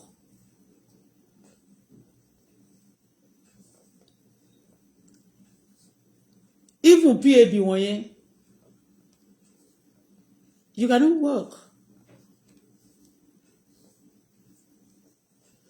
Long time ago, people advised me to go to Ottawa. Then I don't want to move to Ottawa because I believe it's close to even Quebec, But anyway, if you don't upgrade yourself, you cannot work. Their system it's not the same. The providence, they use different things. Like the PAB on that in Quebec, I don't think you can work here. Everything is different. Why Quebec to Ottawa here? It's not even my former house to this place is not even more than 2. It's not even more than 2 hours if there is no traffic. But everything you have to change everything. The plate number, You change your plate number. You change everything. Okay? So some people believe, oh, you don't want to work. Even when I was there. You see the reason why I used to expose myself to people. People don't understand the system. When I submit my application, I know, I'm telling you that it's a punishment. Some people are behind it. Yeah, some people are behind these things. But it's not legal. So if it's legal, they will come out boldly and say that you offended us. We are the one behind it. But they are doing it secretly because it's not, what they are doing to me is not also legal. So that's why a lot of people hide in face to do some things. So if I'm being treated good in that Quebec, why will I leave? But the same thing, because they asked me now, go back to Quebec because that place I can be tortured more. So I refuse. So they systematically want to turn things. With time, I believe everything going to be all right for me in Ottawa. Again, if I use the money for my daughter's education, next time they are going to tell me, they are going to query me over it. Why don't you go to school after collecting the school fees? And one thing about Ottawa is this. Ottawa, if you apply for your loan in school, in this Ottawa, they will give the money to the school fees. They will give you the bursary. But Quebec will give you the school fees. They said they lend you no bursary for some of those schools. I don't know, but when you ask them, they will tell you, okay, maybe if the government school, one government is school, they will give you money for school and give it to you. But here in Ottawa, the loan will give the money to the school directly. So, story because they know some states also doing that. I don't know, maybe it's right or wrong, but to me, it's not right. Okay? But the bursary now, they will not send the bursary to you. Ottawa will give you your bursary, whatever money they want to use to support you, both federal and the state, they will give it to you. The money will go to your account, and the money for the school fees will go to the school account. So, any money coming to your account is yours. On that money, you have to pay your school, whatever you need. Your rent, they know that accommodation, you are going to maintain your school as a student too. Especially when you are a full-time student. So if I'm not going to the school now, they're going to query me for it.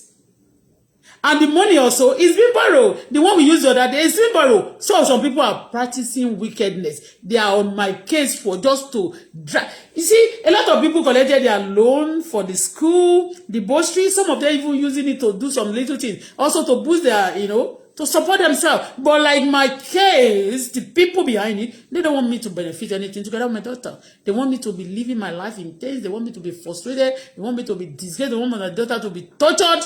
That's what they're doing.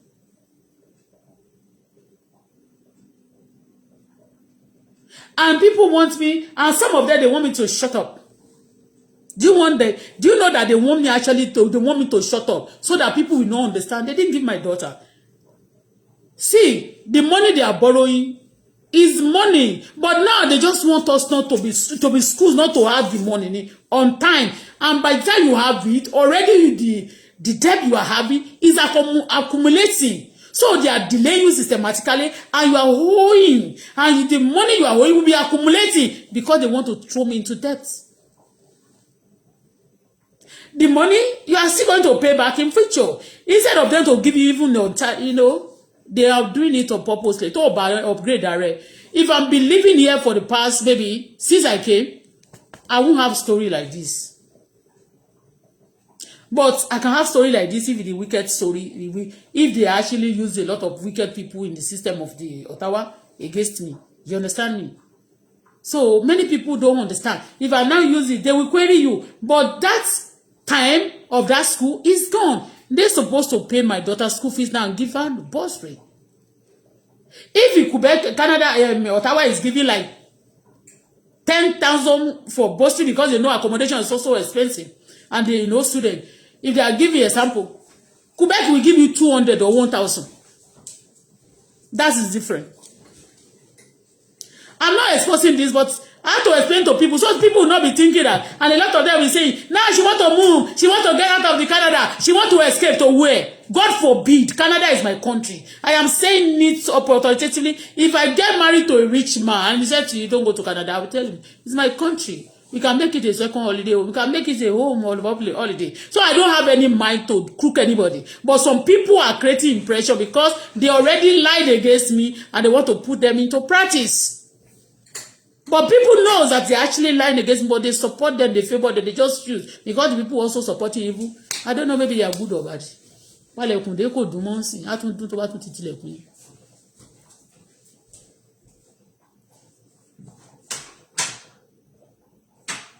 Ó ti stop. Ó máa tún padà wá later. Ó ti fẹ́ padà wá. Àmọ́ nǹkan tó máa ń dúnú ilé náà fi dídídídídí. Wind ni. Ó mọ̀ pé tó máa ń ṣiṣẹ́ lẹ́gbẹ̀ẹ́ lẹ́yìn gbà yẹn. Gbogbo ilé máa shake báyìí náà ni. Ilé plank náà ni. So when you give him money, even tó bá jẹ́ pọ́n yá ẹ̀gán máa sọ pé n tó yá yẹn tó ló fẹ́ fi ṣe náà ni kò fi ṣe. Gbogbo owó tí wọ́n ti yá mi báyìí tó bá ní kó fún wọn níṣẹ́ nígbà tí wọ́n ṣe nǹkan kan àti try wọ́n ní ká lọ fi ṣiṣẹ́ mi kan àti apply wọn ò ní fún ẹ níṣẹ́ ẹ̀ náà torí certificate ẹ̀ wọ́n ò ní fún ẹ níṣẹ́ yẹn náà ni wọ́n kàn máa send email sí ẹ náà ni wọ́n máa ní wọ́n send ẹ̀ sí ẹ wọ́n lè lówó ṣe tó bá apply fún wọn ẹ mọ bí tí even kọ́kọ́ mọ mi tó lọ síbi iṣẹ́ kó tó di pé ó bẹ̀rẹ̀ school gbà tá tí wá sọ pé òkè o ó di month kankan báyìí o since that January my daughter apply many job no apply sí more than 40 Tolu see that when I'm talking to you talk to me you speak loud okay ibi iléeṣẹ́ mélòó ló ti apply sí àtàwọn ètò ẹ̀jẹ̀ mi náà tí ẹni kò sọ a lot like how many. Speak louder now. Perhaps 80 or 100. 80 companies, eh? Yeah. Or 100. How many interview ló ti ṣe?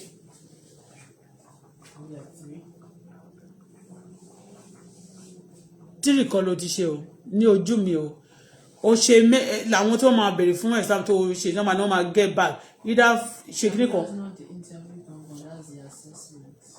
Okay, that's the assessment. Ṣé wọ́n dẹ̀ call back? Ṣé wọ́n padà wá? Did they reply after the assessment? That the assessment tó máa gba hours lọ́wọ́ ẹ̀. Even the January ní December yẹn, àwọn kan tó pè tán sọ pé wọ́n fẹ́ offer níṣẹ́. Mo sọ fún ẹ pé nígbà yẹn tán sọ pé wọ́n ò ní sanwó mo ní má lọ, má ṣe yẹn. You know how much you spend there, but tó tún yá wọ́n tó fẹ́ máa obtain ẹ. Pé you have to be paying money now to even obtain some license. Lẹ́yìn tó sọ pé wọ́n fẹ́ fẹ́ níṣẹ́. You see, people are most of them money. My daughter is just they are playing. Some people are playing the game. Do you understand? This together with me, 80, mommy, more than 80. Ni as at be 2 weeks ago, mommy ni o de fi won mi buy more than 50 ló ti apply sí. And I said to my daughter, and the moment to bá ti apply, to bá sọ pé fẹ́ ṣe assessment yẹn, listen and listen good. The moment they said they want to do that assessment. After to bá ti don ṣe assessment yẹn tán, tí wọ́n fẹ́ gbà yẹn o. Ma kàn rí, I just noticed that some these politicians, I mean these useless and these terrorist boys and girls on the media that the terrorists are using, they just come out. Your children, they will never be good to your, they will just say, we will never allow her to be good to you. So, any next interview, I just tell my daughter that, you see, I say it's a game. Let these people, if they are going to be tired soon, I say let them just continue to play their game. Okay? I say, at times when my daughter said you want to apply again, I said don't worry yourself.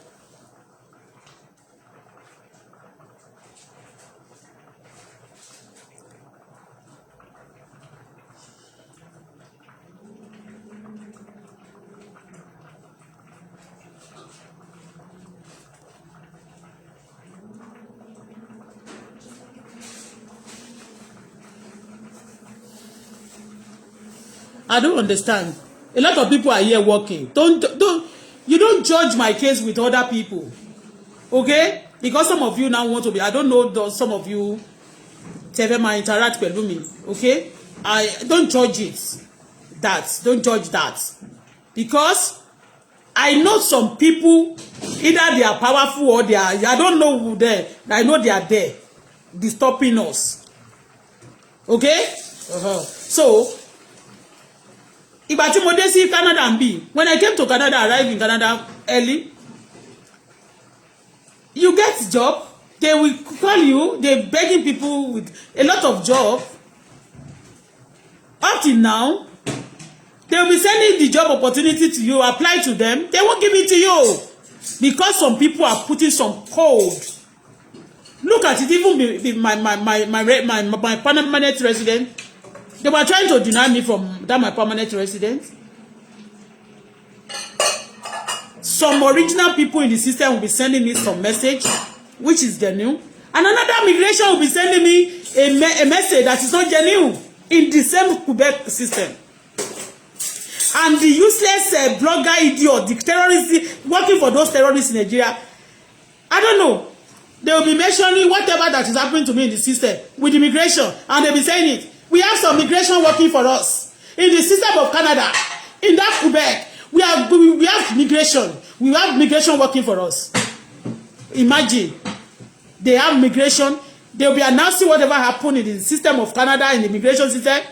They'll be announcing it on the media because some people are really mad. So they got support of some people who are supporting Batty, who sponsor evil. So they got support of them. They are being favored from them. So ìyẹn bó ṣe jẹ́, ṣé mo ti fún yín ní updates, but ẹ mọ̀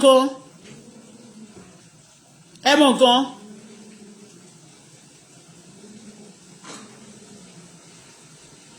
I am a citizen of Canada by God's grace, and I'm not running away from Canada. Mi ò jẹyàn lówó ẹni tá bá ra aṣọ lọ́wọ́ ẹ̀ tá a sanwó, àbí tá bá yá góòlù, àbí tá bá yá aṣọ wọ̀ lọ́wọ́ ẹ̀ ní kó wá sọ a sọ kò sí ọ̀kan.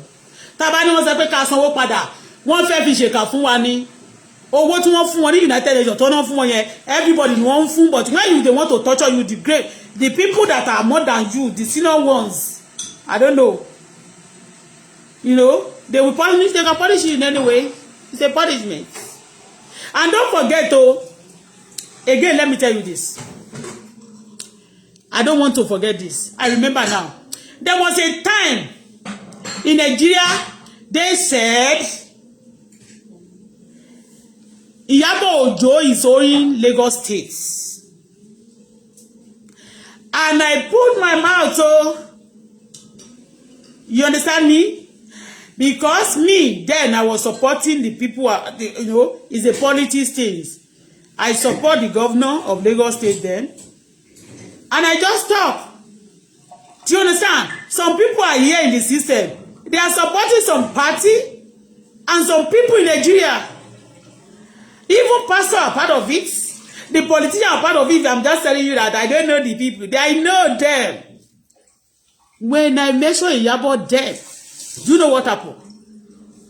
All the money they've given to me when I came newly to Canada, they say I should pay back. Why should I pay the money back?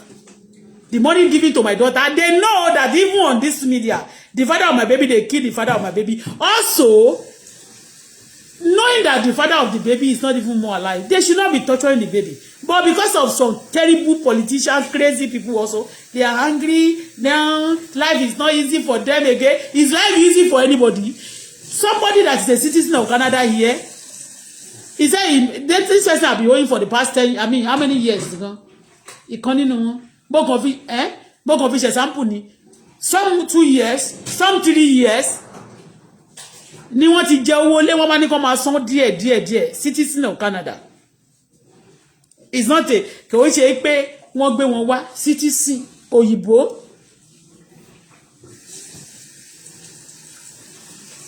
So the politicians and the crazy people tó pera wọn ní politician yẹn tó jẹ́ wọ́n máa tún sọ pé wọ́n búyàn sí ní ìkúkú mojú yín àbá sọ pé ká fún yín respect. Those crazy ones that used to fight for the Alot, that love Alot very well. Alot, they They are fighting. They are the one. They are supporting them, and also some system and some fight is going on. That also you are lifting some people that are trying to disturb our business. That are trying to disturb our kirika. I know many things, but what should I do? There is punishment for everything. Tabashe now. Tobaje pe o ma tu ìlú ṣe. They now calculate all the money they're giving to me when I came in, and they say I should pay back because they said Yabo Ojo should pay tax. We are paying tax here. That yesterday that I just put on America something, I have that clothes. Do you know what? There was a time I said, okay, oh, I have that clothes. I was afraid to wear it. That's my track down. That's America something. I was afraid. Because when I wear that, they will read me to everything that I do. Am I the only one? So whatever happened to me in Canada is being planned, and with support of some politicians in Nigeria as well. I pay tax now. Long time ago, they said I should pay some money. Pay some money. Pay some money. If I don't cancel, don't want any fún. So, but all the people that I have to, maybe I want to jingle. I'm not saying Nigeria and any country should not have business, but they should do it legally. But all the people that blog, you know, they are stealing their things from one country to another place. It's going to be making people mad. Even he's going to make people, some people mad. They are mad, seriously. Hey, freedom, freedom. A lot of things I understand, but I don't want to talk much. So, but you know what? My daughter will go to the school. But to me, anything I do in this system, I'm not a thief. I speak against bad thing, and I cannot be that bad. Because I speak against bad thing, there's nothing I do in this system that I want to do it to come and steal. You okay? They said, okay, I should continue paying the money. If I know that I have money, if I start working, or if the money is okay for me to pay, I will just be paying this one little if I start using the car for something. But the money cannot pay for anything. And I said, okay, I was even thinking, I said to the garage, should I bring the car? They said, if you bring it now, you are going to lose you. If you sell it now, you're going to lose the money you have forfeited, the deposit, you are not going to get it back. A lot of things will be ruined. They will tell you to pay some interest too. Okay, let me sell it outside. People will tell you they cannot bring money. But the only problem is, they don't want me to have money to start my life. Because the moment and Iyabo Ojo, do you know what? Do you know Yibo is the one that's living in my house? Iyabo Ojo, you are in Sue. And then you'll be bringing your this thing for you. Either you like it or not, it's going to get better for us. It may not get better and see. Oh my, better. There is nothing can change it. I'm a citizen of Canada. Okay? And we don't steal. It's not in my system. Okay? So, if they're telling you, pay back this money, you are paying for the house. But you want to me loan your time, teba shishempe, teba ni koma fún wa. Share dem ma ku ni. Nítorí a máa sọ nta gan baba ina ni. Ẹ ti retí, wọ́n máa bẹ̀rẹ̀ síta wọn kì í dá síta be yẹn bí. All your plan is forfeited. So that is what happened. I left Quebec because a lot of celebrities also working with some people in Quebec. Ẹni tó máa ń dárúkọ pé yes, we are working with immigration in Canada. In Canada, in that Quebec system, is Esabod. And Esabod is Iyabo Ojo's mother. So Iyabo Ojo, I cannot love you. Sọ fún wèrè tó ń gbénu ilé yẹn. Sọ fún Àtibọ̀lókẹ́ ní kó kó sí yín kúrò. They gbọ́dọ̀ plant kọ́kọ́ sínú ilé yẹn. Ṣé ti gbọ́? Ṣé mo pé gbogbo àtọ́mọ́ ni wọ́n fẹ́ bá Yíbò jà. Tá a bá fẹ́ máa ja ìjà lẹ́yàmẹ̀yà ń sìn. Àti gbogbo òṣìṣẹ́ fẹ́ máa ṣe yẹn. Mi kàn fọ̀rọ̀ sẹ́nu dákẹ́ ni. You want to know everything about me, abi? It's not easy. I don't care about your life, your dirty, your rotten life. Àti former boyfriend yẹn. Gbogbo wọn pátákó gbogbo àti former boyfriend yẹn àti gbogbo yín mo sọ fún pé orí yín ò pé pọ̀. My daughter, you cannot frustrate my daughter, and my school I will go. In this Canada, I work for Canada to be good too. It's time to build Canada. Canada cannot be spoiled. America náà ò ní bàjẹ́. Nigeria náà máa gbà túnṣe. Èmi ayé tèmi náà ò dẹ̀ ní rùn. Ẹ̀yin tẹ́ fẹ́ káyé mi rùn ojú mi láyé yín ṣe máa rùn. Ẹ ní ṣoríire. So Bọ́lá mo dẹ̀ ń bá àwọn èèyàn gidi sọ̀rọ̀ ni mo ti sọ pé wọ́n ní ṣoríire. Ìyàwó mi gidi ọ̀kì pariwo ìjọ kò ní sọ kí. Kò lè wá sí Nàìjíríà náà ò fún lówó. Má worry, who laugh best. Why should I run? When I don't have paper, I never run. Somebody told me then that you can move from that America to Canada now. I mean, from that Canada to America now. I said, for what? Am I stealing? Did I steal? Why should I be running up and down? But for what? If I want to move, I will move from Canada, I mean Quebec, to another state. If I want to visit, I can go for holiday in America. Timbati near here. But moving and see pé mo jalè. Àbí mo mama wò pé kí ni wọ́n sọ gan. Most of the time mama wò pé kò tí ẹ yé mi kí ló ṣẹlẹ̀ ṣé wọ́n jalè nta ló kú. Ẹ̀yin lẹ jalè. Ẹ̀yin lẹ mama hunt èyàn. A ti sọ ilé iná. A ti sọ pé tí ní ò bá dùn mọ́ kó lọ forí sọ. I mean kó fọwọ́ wọ́nú. But ẹ bá dẹ̀ sọ pé ẹ fọwọ́ wọ́nú ẹ lọ kú. Ẹni tó bá sọ pé òun fẹ́ lórí ọ̀rọ̀ yẹn ẹ lọ kú. Mo ti sọ ń jọyẹ̀ mo ní wọ́n mà ní wọ́n fẹ́ kẹ́rù sọnù. Àwọn èèyàn wá ní wọn ò lè kẹ́rù sọnù bẹ́ẹ̀ wọ́n àkọ́kọ́ lọ sí kóòtù. Gbàdúgbòdé kóòtù náà mú nà. Àwọn èèyàn pọ̀ ń bì. Tó bá jẹ́ Kúbọ̀ Ọ̀tá wà láti wà ń bí sìn lágbọ́n ti apply fún wa a máa sanwó ilé wa tán fọmọ mi tán fẹ́mi náà a máa sanwó ilé wa comfortably a ní jẹ gbèsè bọ̀tí kí ni àwọn èèyàn máa wà nínú sílẹ̀ náà máa fẹ́ kó máa pariwo ó jẹ gbèsè tó pé Ìyábọ̀ Òjó jẹ gbèsè Ìyábọ̀ Òjó jẹ gbèsè nígbà yẹn nǹkan tó fa wàhálà nìyẹn lára majority of the àti Wàsíù wèrè yẹn wọ́n máa ní wọ́n bú àgbàlagbà bí wọ́n ṣe eré ní Wàsíù ìwàdé are you crazy or something mo tún ti bú ẹ lónìí kí lẹ fẹ́ ṣe gan ju nǹkan tẹ́ ti ṣe lọ ẹ yá wèrè ní gbogbo yẹn parọ́ mọ́ mi oh God má Bọ́lá o ti ń sọ̀rọ̀ with gentleness. So all of you that is crazy that you are using people tó bá ṣe tán that they are not terrorists they are terrorists that's why they are mad. Anybody that is not terrorist you will not be mad at me like that. I said no to killing, said no to terrorists, don't disturb people's system, don't steal, don't do that. Wọ́n fẹ́ sọ mí, wọ́n fẹ́ kà mí mára wọn pé ó jalè. I don't steal. This is my car. I've called the garage. Should I bring it?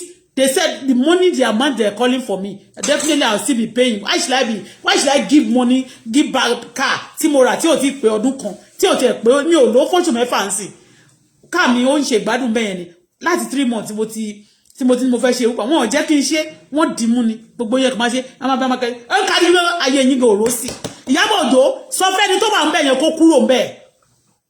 Tell me there's nothing to kò sílọ̀ tó sọ pé má visit ilé mọ́. Sọ fẹ́ni tó ọmọ Yíbò tó wà nílé yẹn. Sọ fún kó kú ònúlé yẹn. Ṣe bí ẹ lówó.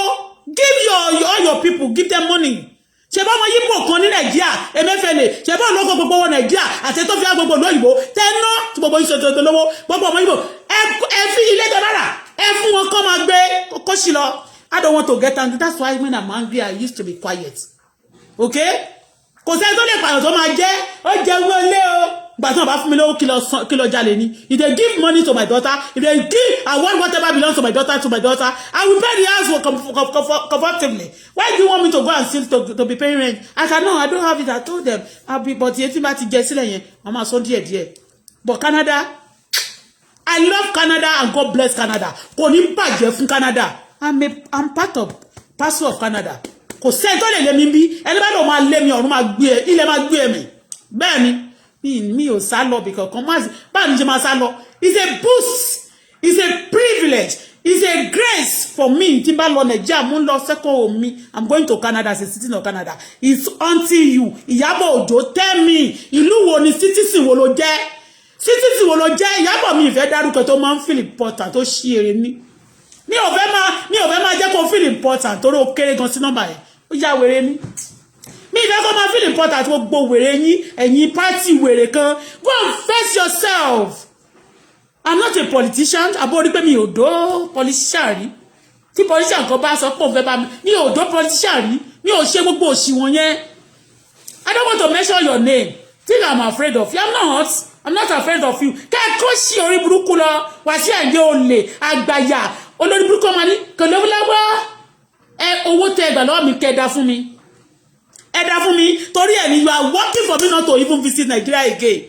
If I visit Nigeria ọmọ pé iná máa jó ní ṣọ̀gọ́ máa pa bàtà máa pa yín etí ẹ̀ ní ayé yín ò ní da tẹ́ bá fi mí lọ́rùn lẹ̀ bá mi nípa yín fa wèrè ẹ jẹ́ ń lówó kí máa ṣe tèmi máa fi yín lẹ̀ fọlọ́run kọ́lọ́run ṣe yín bó ṣe wù yín kó ṣe yín bó bá ṣe kí n fi yín lẹ̀ fọlọ́run but tẹ́ bá disturb mi báyìí kò sí nǹkan tẹ́ lè mọ́ ṣe kò sí ẹ̀ tó bá sọ bí màá já tó bá náà fẹ́ fọ́ gbogbo bí báyìí máa tútò máa bẹ̀rẹ̀ begin again but Canada I'm not leaving. For what? Why should I run? Am I stealing? Mi ò jalè. ẹlòmíì ló ń lọ máa lóun fẹ́ jalè wọ́n ń kó àwọn èèyàn jáde ni they are pushing them away.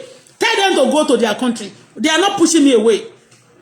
Ó kù ìṣẹ́jú kan báyìí wọn mọ bọ́rọ̀ yẹn ṣe jẹ́ because they will pay me some money. They won't know that they are not paying me actually some money they supposed to pay me. People will be believing that I'm holding the money I don't want to pay. And it's a lie because some crazy people. Somebody my song by I'm working with immigration. It's a terrorist people that will be working. You are not a Canadian. You are not living in Canada. You are nobody to Canada. And some immigration are working with you. Not that some powerful people are behind you. They are working to destroy the system of other people. So that I'll be shouting, Canada is not good. Canada is not good. Canada is a wonderful country. You should go down. Because some people want to be saying that Canada is a bad country. Canada is a wonderful country. Say go down. Canada is a wonderful country, but with some olórí burúkú, some terrorists, some bad people, some idiots. For olórí burúkú nìyí mi ò fẹ́ pariwo torí pé mi ṣe wà mo ṣe recover ni. I'm strong. For the past 15 days mo ti sick, but mo taba ko rí mi ní ìgboro yẹn. Mo tún máa lọ ṣe exercise because in bá sick wọ́n máa ní tún ṣe exercise, máa tún wọ máa ṣe exercise. Ẹ fi mí lọ́rùn sílẹ̀. Ẹ fi mí lọ́rùn sílẹ̀. Wàṣí àìdé ṣó gba 2 plot of land lọ́wọ́ mi. Ṣé mo promote olórin ẹ máa ba orúkọ mi jẹ́ pé mi fẹ́ jalè kò sí nǹkan tí mo fẹ́ tó fẹ́ mú mi kúrò nínú system Canada tí n bá fẹ́ Dangote kí Dangote kó fẹ́ mi a máa fi bíbá ṣe second home tó bá level America man ní see that I love for Canada also mi lè gbàgbé olóore mi o Canada jẹ́ olóore mi àwọn olórí burúkú tó fẹ́ kí ní bá testimony bọ́n ṣe ní ni wọ́n fẹ́ bàjẹ́ olóṣì nìyí ni kò ní ta fún yàrá yà yín èmi ò fi wèrè gbàgbé o ní ìdẹ̀fẹ́ máa dá yín lóhùn ṣe ti èmi ìbẹ̀rù yá yín mi bẹ̀rù yálà jẹ́ anybody yín. But I don't want to talk. Ṣé mo ti sọ̀rọ̀ ṣá mi sọ̀rọ̀ o. Ṣé mo ti sọ fún yín? They are not giving, but they are giving to. They are telling the government, people that she have collected money. She doesn't want to pay rent. She want to run away to where? Road to where? Let me tell you something. In this Canada, bet me, I'm still going to own my own house in this Canada. I am still going to own, and I'm going to own my own house in Canada. And the Canada is a good country to me. It cannot be a bad person. But all of you that are bad to me in this system, the Lord will be bad to you.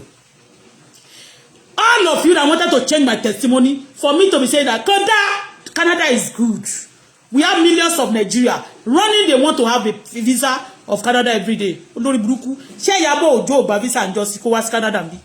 Ṣé ọ̀yálà ìyá ẹ̀ tó lóun yá lóde òun? Gbà yẹn tí máa wá tí wọ́n ní kí wọ́n fẹ́ wá tó bá wá Canada. Kò sí anybody tó lè wí lé mi. Gbà bẹ́ẹ̀ ẹ̀ ní wèrè Ọlọ́run gbọ́. Ẹ̀ ní wèrè yálà ìjà yín mo kò dákẹ́ ni. Tọ́lọ́pọ̀ mi bá sùn bí ọ̀lẹ́ ọgbọ́n nú mi pé gba. Mi ìdẹ̀ ní ọgbọ́n kúrùkù láyé.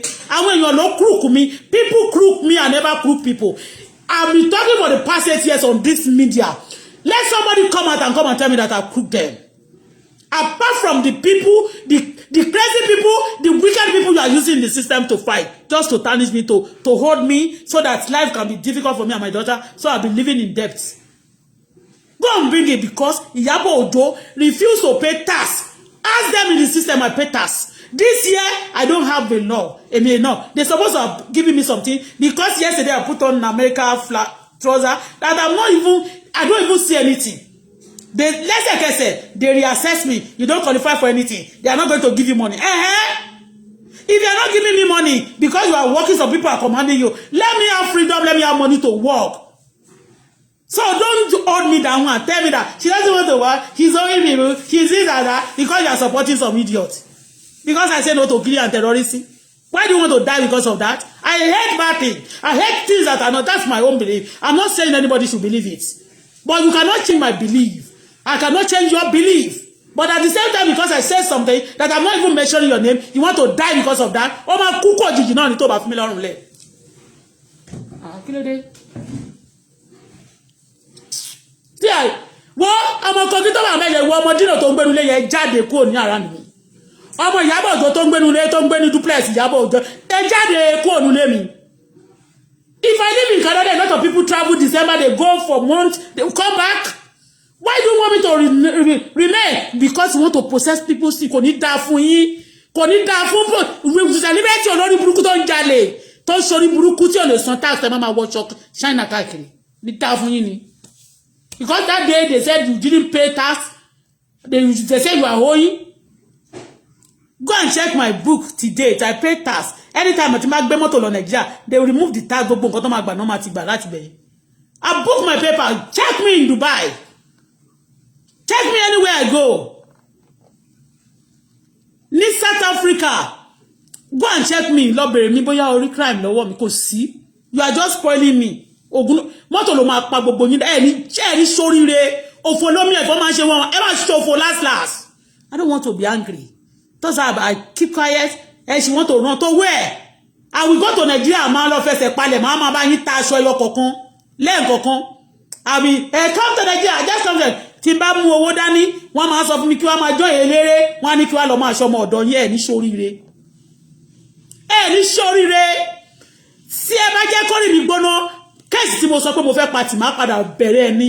Face to face them are better than 100 letter. Face to face some are better than 100 letter. Olè olórí burúkú èèyàn àwọn terrorist ránṣẹ́ èṣù. Anything tí bá ṣe mama ni wọ́n hate ẹni mama ni wọ́n bá ẹni kọjá ẹni ṣoríire. Ẹni ṣoríire. All the resources don't belong to everybody.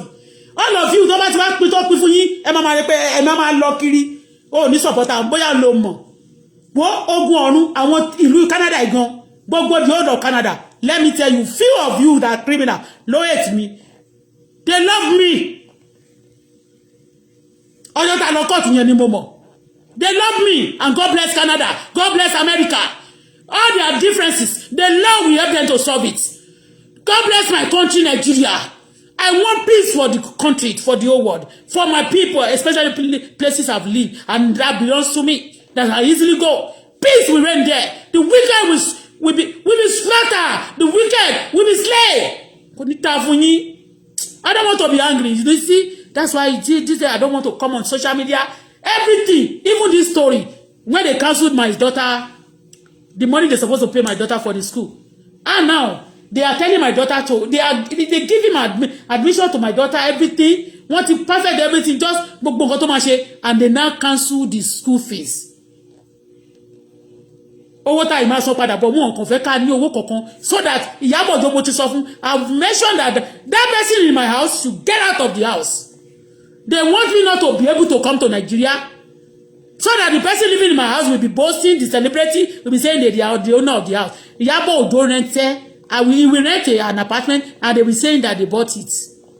Only lórí burúkú. Ọmọ Kogi àti ọmọ Zaria tó wà nínú ṣọ́ọ̀bù. Get out of that place. Mama say, don't go to that area. Oda. Àwọn tó lówó jù mí lọ. Ìyálà ìyá mi tó lè rà yálà.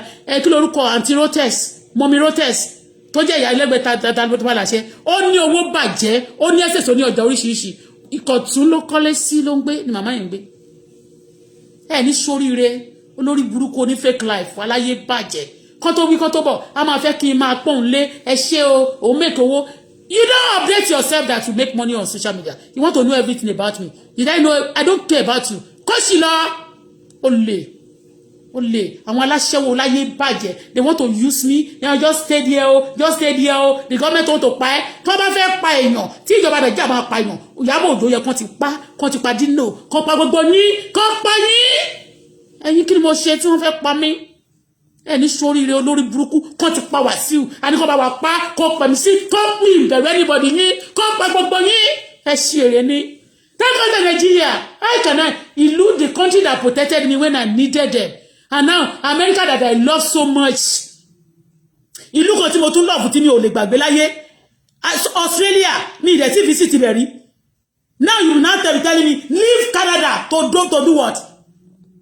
Ṣé wọ́n sọ pé tí o bá ti lọ sí Canada tó bá ti lọ Nàìjíríà kó má lọ Canada mọ́ ni àbí kó tó bá ti wá Canada kó má wà Nàìjíríà mọ́ ni. Don't come.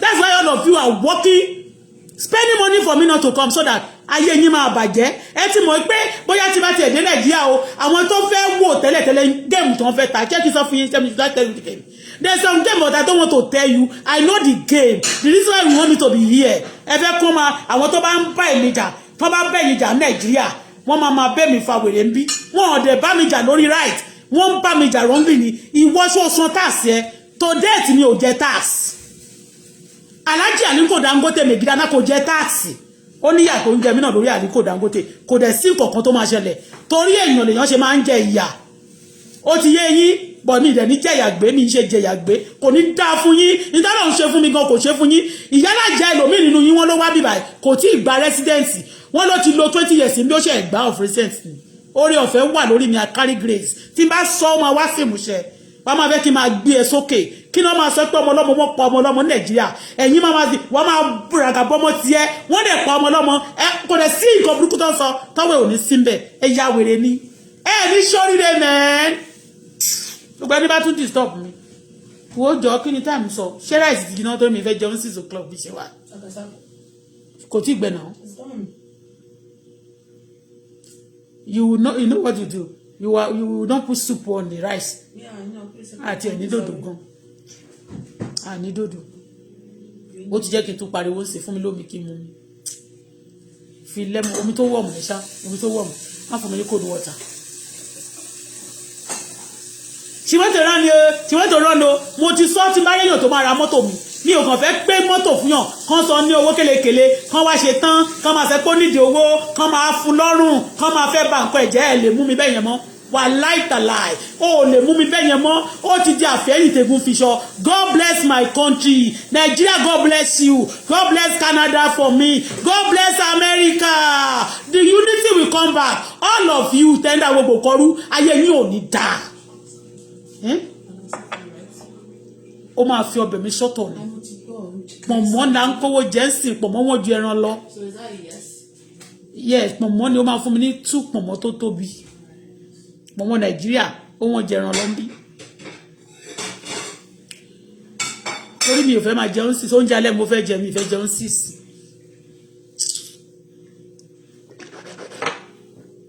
kò sí nǹkan tó máa ní ké tábàlà fẹ́ move on wọ́n ní ká má move on màláìkà ayé ẹ máa bàjẹ́ sí mi lọ́wọ́ ayé ẹ àtàwọn tó ń sọ̀pọ̀tì yín yẹn ayé yín máa bàjẹ́ sí mi lọ́wọ́ ẹni sóríire dànù ẹ máa ní ẹ máa gbógun tì mí mi ò kàn fẹ́ fi wọ́n sọ fún mi náà wọ́n sọ fún mi ṣé kí n sọ fún yín should I tell you they asked me to be living in my house if I want to be living here but from next month I have to be paying so this one I will be paying the one ètí mo ti jẹ yẹn màmá sọ díẹ̀díẹ̀ but wọ́n fún mi ní owó bọ́sì wọ́n dẹ̀ fọ́mọ mi tó wáyé pé wọ́n fọ́mọ mi ní gbogbo right ẹ̀yẹ kan fún àti tèmi a máa sọ comfortably but olórí burúkú yìí those people who are supporting olórí burúkú the bastard orochi àwọn máa lè wọ́n yẹn dédédédé àwọn ló ń lo àwọn èèyàn bẹ̀ yẹn ẹ ṣe èrè kò ní dá fún yín mẹ́ fún ọbẹ̀ sọ́tọ̀ fún mi ó ṣe dàlẹ́ o fi lẹ́mọ̀ sí omi tó wọ̀ mí ni mo ní mo fẹ́ náà is not tolu ta ló fẹ́ jẹ gbogbo ráìsì yẹn má máa di oúnjẹ fún bẹ́ẹ̀ mọ̀ pé oúnjẹ díẹ̀ la máa ń jẹ pátá kì í ṣe alára gbígbẹ bí àwọn Ìyábọ̀ Òjó tó máa jẹ lé jẹkán a máa bá ẹ ṣe competition báyìí náà máa bá ẹ ṣe competition báyìí náà kí lẹ jẹ́ o lè kí láǹfààní celebrate tó ń jẹ owó tí ò lè san tẹ́lẹ̀ ń ta òbò tẹ́ máa lọ́kọ yín lówó Aliko jẹ́wọ́ Alhaji Aliko Dangote kò jẹ́wọ́ ti sanwó táàsì ó sọ gbogbo iléeṣẹ́ tó ní ó ti sán àwọn tó bá ń bí ìdílé wọn lẹ́fẹ́ pa lẹ́fẹ́ báyé wọn jẹ́ ayé yóò rí da ó lè àwọn fámílì Emefiele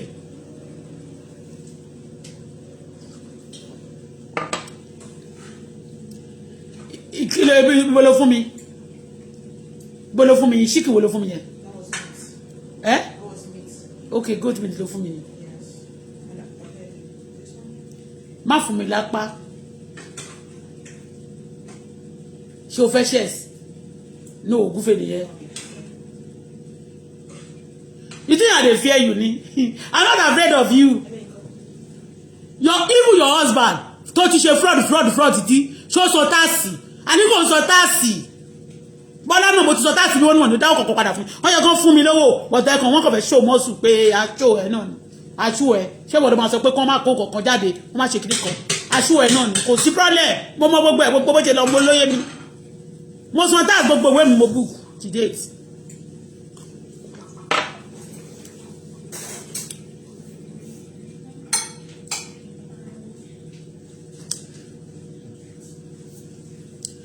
wọ́n máa ṣàkópa tí òṣìnà wọ́n máa ṣe kiri wọn ọ̀dẹ̀ san tax wá sí èlò ló san màláìka olórí burúkú èlò ló san fún tax Wàsíù olórí burúkú èlò ló san màláìka olójú dúdú ọmọ ìyá ẹlẹ́wà èlò ló san fún tax òdìta fún ìyá yín wọ́n máa ní pé wọ́n bú yàn mi ìbẹ̀rù yín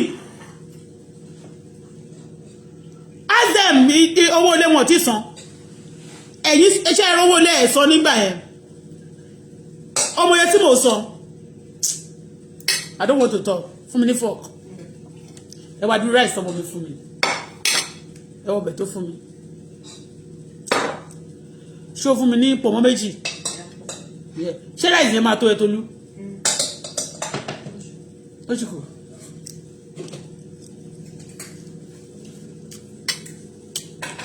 ó sweet wọ́n fẹ́ kí n jẹun wọ́n fẹ́ kí n máa ronú oníta fún yín mo ti ṣe tó dáa I pray for nation I pray for people I expose evil that's what any government good government wanted.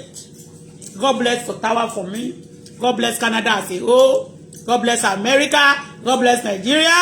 God bless me too. God bless Sarah Toluwanimi. God bless Alhaji Aliko Dangote. Ìdíraná kò ní ta fún yín ẹ̀yin Ottawa. Fọwọ́ ẹ̀yin Ottawa kò ní yẹ yín kò ní ta fún yín. Olè.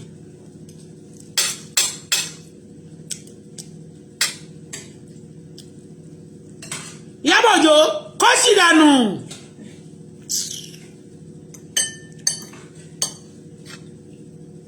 You don't know that when I hate someone, ìgbà tí wọ́n kọ́kọ́ sọ̀rọ̀ ẹ nínú ilé mi ò bìrì rẹ pásọ̀ tó sọ̀rọ̀ ẹ nínú ilé mi ó wà níbẹ̀ mo fojú ẹ̀wọ̀n náà ó wà mo ṣe bọ́ọ̀tì tán bá pèèyàn lólè kò ń gbẹ mẹ́rin tó mo hate ẹ ní ìláìfẹ́ mi sọ̀bìlẹ̀ celebrate yẹn kì í ṣe gbogbo yín o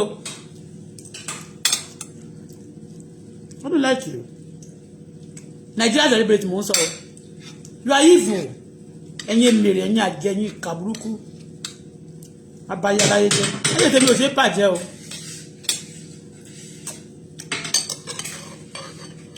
ẹ kó sì lọ wọ́n máa ní sọ̀rọ̀ àbí kò dáa ayé yín dalẹ̀ wá rẹ̀ǹtì lẹ́nu àbí kí wọ́n dé Canada sí wá sọ pé ìkọ̀kọ̀ tó ṣe kíní kan wọ́n jà mí lólè nìyà mí ìjayọ̀ lólè anything aṣọ tí bá fẹ́ gbé mi ò ṣe láti jalè I want to just ìgbà tí mo ní kó wọ́n ra mọ́tò kan mọ́tò ẹ̀rọ pé tó má ra máa tún ní owó lọ́wọ́ owó tó ń gba ìmọ̀ àṣẹ́tì gbogbo debt mi máa ti ẹ̀kọ́kọ́ free máa padà wàá tú ayé mi tó wọ́n máa sọ pé tútò kọ́ máa lè sọ pé wọ́n bà jẹ́ nǹkan tó sọ ló ṣe ẹni dá kò ní dá fún gbogbo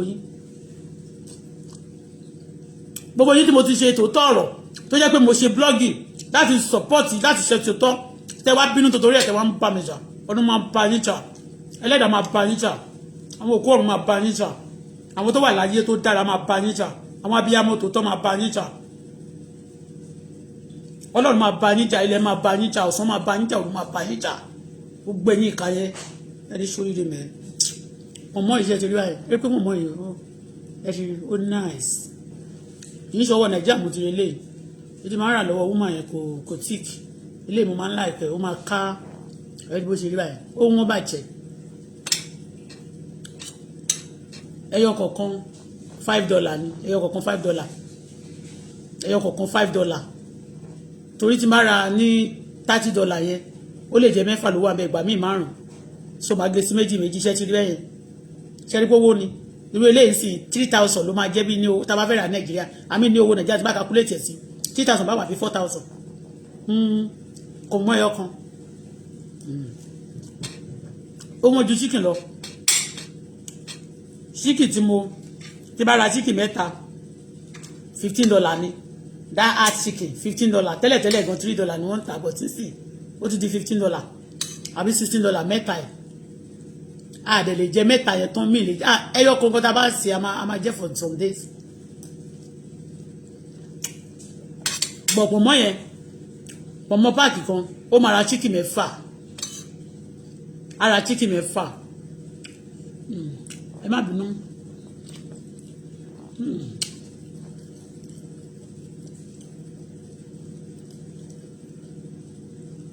Abatẹnijẹ.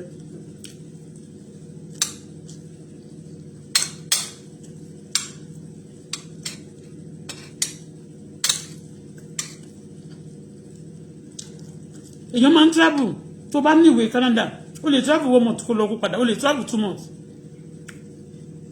wọn tún wá nífẹ̀ẹ́ because wọ́n ti gba àyè nínú ilé yẹn kò síbi tí wọ́n tún fẹ́ gbà tó fẹ́ rí bẹ́ẹ̀ yẹn mọ́ wọ́n máa fẹ́ kó kú wọ́n mú lè.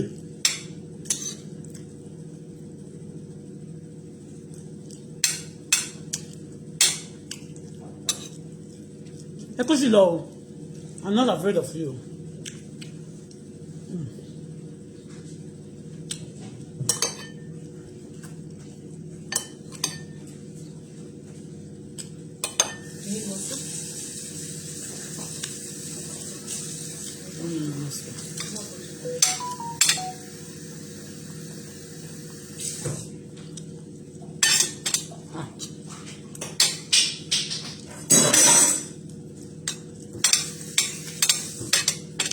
wọ́n máa sọ pé wọ́n ti fún mi lówó mi ò san ní o èló náà fún mi gbogbo owó tó yẹ kó fún mi wọ́n mọ̀ ṣe ni wọ́n kọ̀ tiẹ̀ àdẹ̀dẹ̀ péré wọn torí anybody ló máa wọn operate ní system yẹn.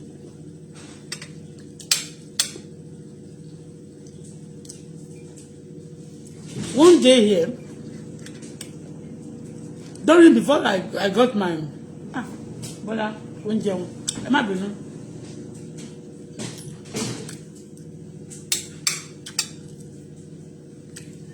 Before I got my paper, residence, permanent resident. One day,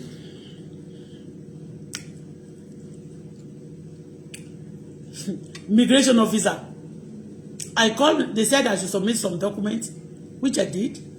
And I started following up because I noticed since the crazy people on the media saying that whatever that is happening on my paper, that they are telling them that I'm not going to get my paper, I'm not going to get this and that. So, I make sure I follow bomber to bomber immigration. So when I submit any documents, I'll be calling frequently. At times they will ask me I should wait 2 weeks before I call back. I always call every week because I know some things that be going on.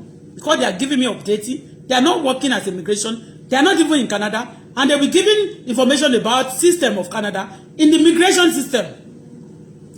So one day I called that fateful day. And they said they received the documents that I submitted, that I should not worry. Very soon they will get back to me. So, few days later, I got a notice, a letter, that they said I should collect the letter from the post office. I was happy because the immigration that I called that day, he told me that everything is okay, that everything they needed is so complete. Very soon I will receive a positive news. So I said, okay, no problem. So a few days later, I received a letter, a notice to say that I should come to the post office to get a letter. I waited for my daughter to come back from school that day, to return from school that day. I was happy that, oh, finally, our paper, I was guessing that it's going to be our paper, that they have approved it. Getting to the immigration, to the post office, I got the letter in the car, I opened it. I read the letter. They said, sorry, we cannot give you this residence. We cannot give you it's not approved because we asked for some documents and you refused to submit the document for this. They write the story. It was long, both front and back, and it's three pages like that. I check. My daughter we are discouraged in that fateful afternoon. I was crying. My daughter also was crying seriously. And I said, I was telling my daughter now asked me, but you said you submitted, you called these people a few days ago that they said they received the notes, the paper. I said, yes, so I called them, I don't know why now they said, I said, yes, they said they received it, but on this letter, they said they have not received any letter. That migration are acting, working seriously for that woman, for those criminals on the media as they have said. The immigration really actually working for those criminals. So, the information, the letter sent to me was not actually determined by the whole migration or by the, but somebody was acting. Actually, maybe they paid that person migration and he has to show them that it's really working. You understand? When I received the letter, I opened my platform quickly. I started talking on the media. So this is my Facebook, this is my page. Have helped me also. So kudos to my page. My page is a powerful page. Bẹ́ẹ̀ ni wọ́n lè limit ẹ̀kọ́ rẹ̀ pókéré. The government, the president, the prime ministers, the great people listening to it. They watch my platform. And that's why at times I need to talk.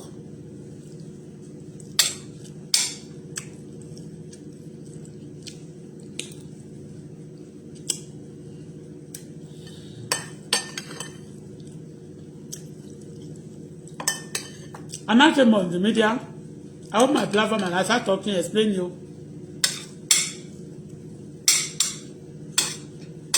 That I call. That if I lie that I call though, actually because before they even answer your call, they will tell you that they will tell you that we are going to record this message, this conversation for security purpose. So I told, when I was talking, I said they should ask them maybe I call or not. And they should go and rewind and listen to what they told me a few days ago before they now send me a letter that they refuse me. They are hurting. Some people are working in the system of Quebec. So for that, will I continue to live in Quebec or not? It's a question. Should I continue to live in Quebec with all what they are doing to me? And that's why they said, and those people, the crazy woman that on the media, and it is supported with a job. That's why they said, she also said, go back to Quebec. They are waiting for you. Oh, this is not Quebec. Oh, just go to me. Just be sick.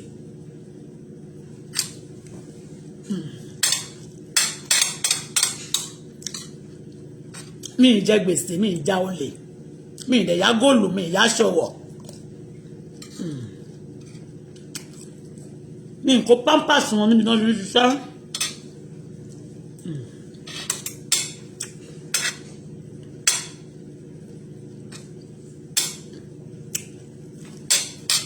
Tí bá ń lọ bí iṣẹ́ ń gbà yẹn, gbà mí ní mú báàgì dání, my phone, tí bá gbé báàgì tó máa wà ní mọ́tò mi. Mi ò jalè, mi ò fàdíyà, mi ìyá góòlù, mi ìyá ṣọwọ́. Mi no do pass myself. Mi ìdókò lóko, mi ìgbọ́kọ lọ́kọ.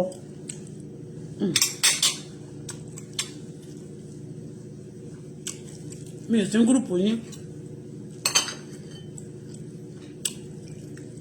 Orí yín ti dàrú. Orí yín.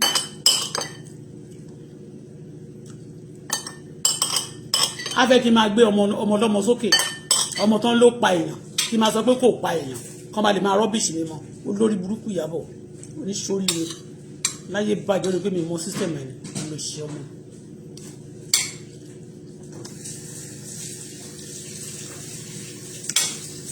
Tí bá bẹ̀rẹ̀ sí ṣe business ní gẹ́gẹ́ bẹ̀rẹ̀ business bóyá mi ní san tax, olórí burúkú yín, san tax rí. Mo ti use more tax payer ní mi láti South Africa. So for the past 20-something years, I to use more tax, more money per tax. So you, olórí burúkú yín, you don't know anything, idiots.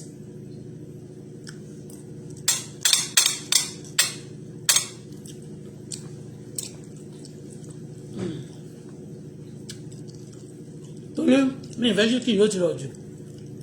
Wọ́n fún mi pọ̀ mọ́ sí i. Bọ̀mọ́ mi fẹ́ jẹun.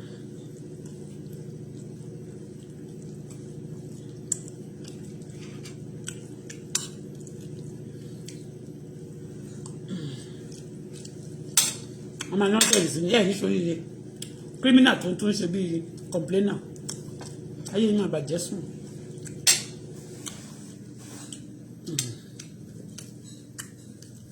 Tani criminal fẹ́ máa lẹ̀ mọ́. Balaja ní fẹ́ máa bá kú mọ́. Criminal ni tó bá ti ṣe nǹkan burúkú fún mi. Wọ́n jẹ́ wọlé mi ṣe criminal. Mi ìdẹ̀ sá lọ. Ẹ sọ pé torí pé mo gba owó yẹn jẹ́ nǹkan wá sọ pé nísìn.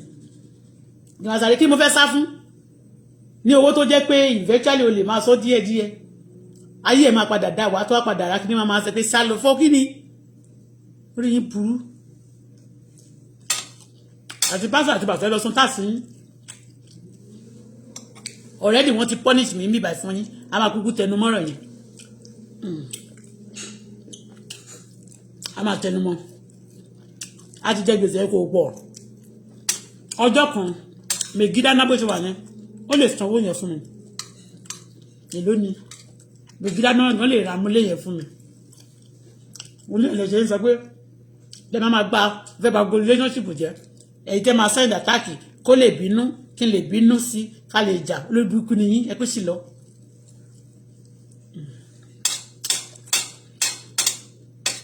àbínú yín kò ṣiṣẹ́ tó bá ṣiṣẹ́ kò ní máa jẹ́ ẹ̀ ní máa ṣẹ̀sìn ẹ̀ ń ṣẹ̀sìn o mo fi ń ṣẹ̀sìn sà mo fi ń ṣe ẹlẹ́yà number 1 first class.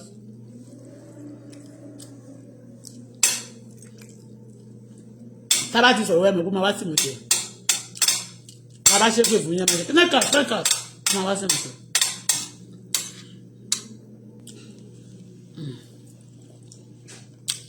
ẹlẹ́ni tá a gbé sókè sí i ó ń gbòòrò sí ni wọ́n ti nílé iṣẹ́ mọ́tò wọ́n ti pa sìmẹ́ǹtì wọn padà ń ṣiṣẹ́ gbogbo nǹkan ló ti ń ṣiṣẹ́ padà ilé epo náà ń sin ẹ̀lẹ́lẹ́ tó mọ́ náà wọ́n fẹ́ pólẹ̀ wọ́n ti lé gbogbo wọn wọgbó ẹ mọ̀ ìpẹ́ lọ́run wà lẹ́yìn wa ẹ̀yìn kẹ̀ ẹ kéré sí nọ́mbà yẹn torí kọ́ máa gí mi di sin ìpọ̀ mọ́. Bọ́lá bọ̀ bí ṣe ṣe ní yàmà yàmà bẹ́ẹ̀ máa bèrè náà ẹ má bínú Haúsá ẹ má bínú ẹjọ́ ẹ̀yin ará Kánò ẹjọ́ ẹ̀yin nọ́ọ̀sì mi bá Fúlàní ṣe Haúsá ní ọkọ mi Haúsá lọkọ mi. Bọ́lá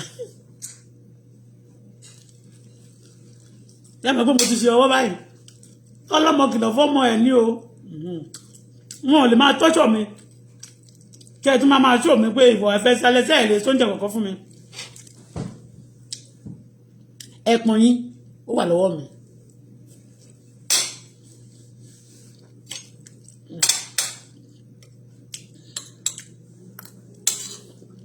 ṣé kí n sọ fún yín wọn ò ní kí n kúrò nílé wọn ò sọ fún mi rárá pé leave this house money from next month start paying them and pay little for the one you are owed so ti yẹn àbí kò yé yín Canada kò ní bàjẹ́ fún yín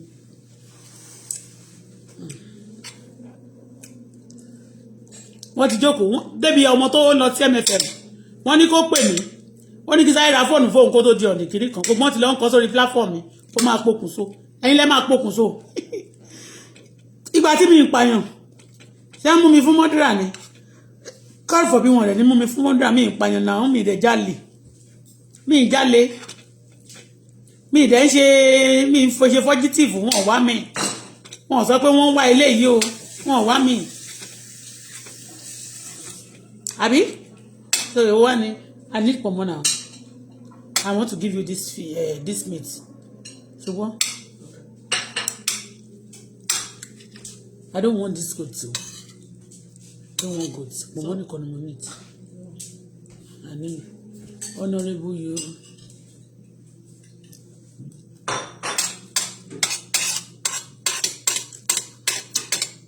I need fake life. Fasi olè àgbàyà ojú dúdú olè aláìní tìjú olè burúkú ìka ènìyàn.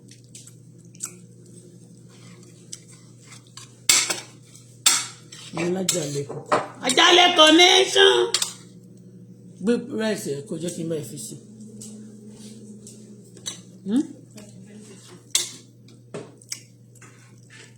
ọmọ wí mi kí láti ẹran tí ò bá ti ní skin ẹ má bínú mo jẹ́ ń jẹ́ ní yamayama I want to make it straight.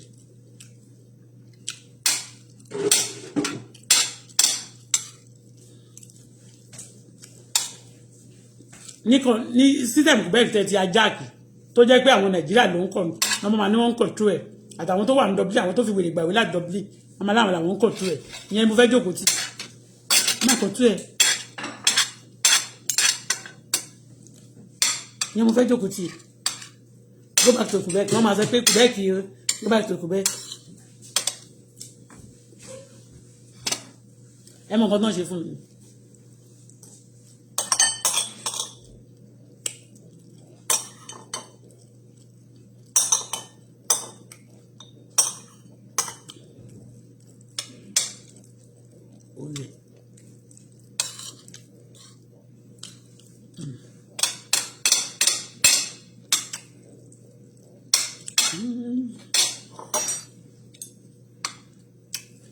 I need water.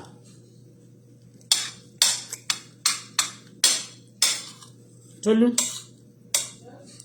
Oh, sorry. I need water. Cold one. This time around.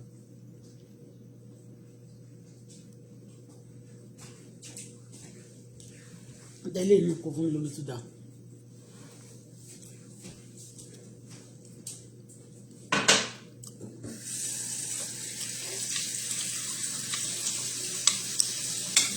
Ṣé rí pé mi ò jẹun pọ̀mọ́ ni máa ń jẹ mo láìkí pọ̀mọ́ ju ẹran lọ pọ̀mọ́ Nàìjíríà yẹn especially Quebec I mean Canada Ottawa ni mo ti wá rí so máa ń jẹ ni.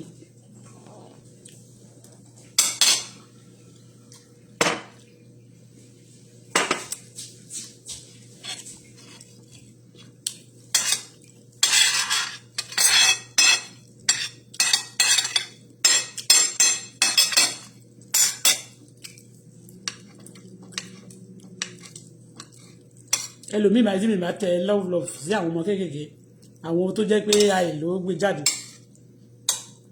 wọ́n máa ṣe yá màmá sí wọn.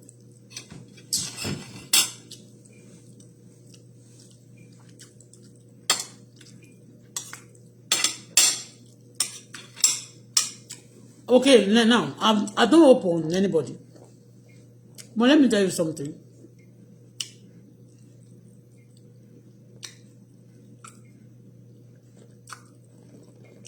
If I'm trying to make money on my own, that's why all the good job I've done, my good deed to people, lè fún mi kudos ni, kì í ṣe kudos o, lè fún mi kudos, kì í ṣe kudos o. Tí bá tẹ̀lé mo fẹ́ lọ bìkan mo mo fẹ́ ta mọ́tò mi o, kí n lè ta kí n lè sọ gbèsè tí mo bá jẹ o, kí n lè clear gbèsè kí n má sí gbèsè lọ́rùn mi. Ó yẹ kẹ́ fún mi kudos ni náà kì í ṣe kudos báwo tó ló ó yẹ kẹ́ fún mi kudos ni náà kì í ṣe kudos o.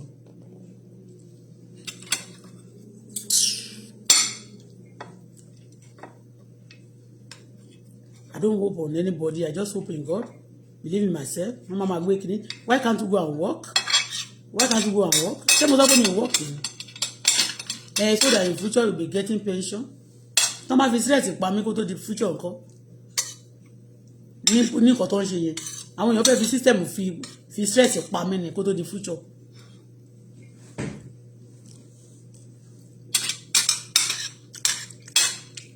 Mo wà níbí báyìí Ìyábọ̀ lóbùkú ẹ̀ ó wá kọ síbẹ̀ ó lọ bá wọn ṣe ó lọ bá Mègídà ṣe ọdún léyà ni ó wá gbé picture bí tóun wá tó ti sùn sẹ́yìn ọkọ ẹ̀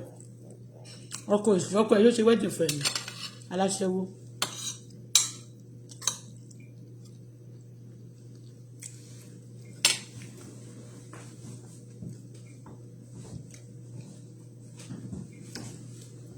wọ́n fẹ́ to compare your life with mine ọmọ ẹ̀ ṣe ìyàwó ó ra aṣọ kan ó ra diamond ó ra gold kí ló kò wá oníròṣì.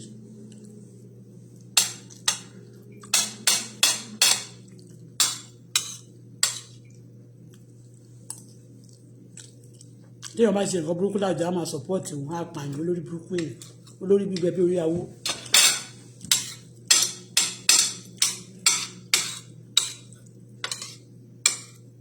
wọ́n máa sọ pé mi sọ̀rọ̀ aṣọ́kọ̀ ẹ̀ ò rí jẹ́gẹ́jẹ́gẹ́ èmi tì dúró dáadáa jọ́kọ̀ ẹ lọ ọkọ̀ ẹ̀ ò tí ì tòmí lọ́jọ́ orí. ṣé wo òkú tí ọkọ mi máa kú tí mi bá ga mi bá sọ̀rọ̀ àti ọkọ̀ ṣọ́kọ̀ tí ò sọ́ra tọkọ ẹ bá wọ́lù ẹ báwo ló ṣe máa rí lórí ẹ̀ ó máa pa ẹnu wọ́n tó dàbí ẹyẹ orí kíkiri báyìí nìyẹn. ìwọ tó jẹ́ pé àwọn bébí tí mo máa rà fọ́mọ mi kékeré yẹn ìwọ tó jẹ́ pé sáìtì kan lẹ́jọ́jọ́ ń lò.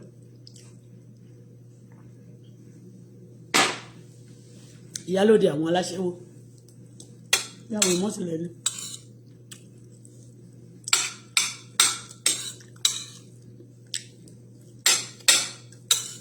I don't want to tell you the way game. I know the game. If I don't talk, I'm not talking.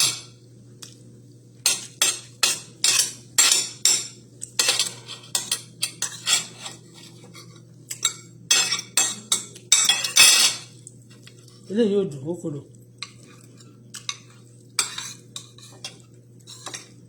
Ní Quebec náà bó ṣe ní ọmọ kan wá fọmọ mi ní kéèkì jẹ nìyẹn. Nígbà tó kù díẹ̀ kó ṣe sábà mẹ́rin. Ọmọ mi sì kó fẹ́ kú. Ní ibi okun wa ní. Síta ní Quebec kọ́ Quebec ni. Wọ́n má dẹ̀ fún mi ní tí má bèrè fún school loan yẹn. It's their right, it's in the system. It's just a plan that is on the in the system. It's not a favour.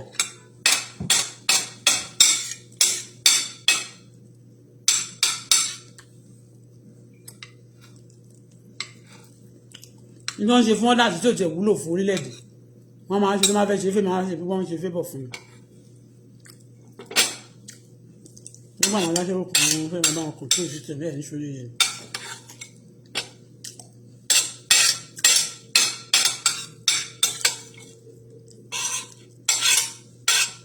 èmi tí mo sọ pé mo máa kúrò nílé yẹn sìn wọn ò ní kí n kúrò wọn ò sọ fún mi pé kí n kúrò torí mo ti máa kúrò nínú ilé tí kò bá dẹ̀ fún mi ní support tó dẹ̀ kí wọ́n lè fi dá mi dúró for like months ó ti di bí 4 months náà fi dá mi dúró tí mi fi ṣe uber tí n bá kódà kó jẹ́ pé $40 kó mọ̀ pa for 4 months every day kan kò ní iye tó máa jẹ́ ni wọ́n dá mi dúró wọ́n ti hold account mi àti pé ṣe ni mo jalè again wọ́n ṣe lọ gbé hold sórí account mi nìyẹn àti pé bóyá ṣe lówó fraud wọ̀ bẹ́ẹ̀ mi lè transfer mo gbọ́dọ̀ lọ sí bank ẹjọ́ wèrè ní. What did I cause? mo jẹ́ láti yẹn tán ṣá. Canada is my second home. God bless them.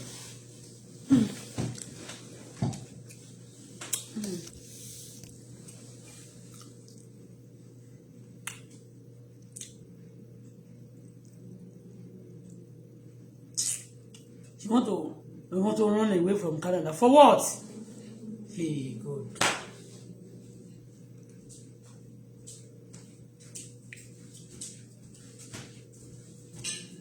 O like Obe?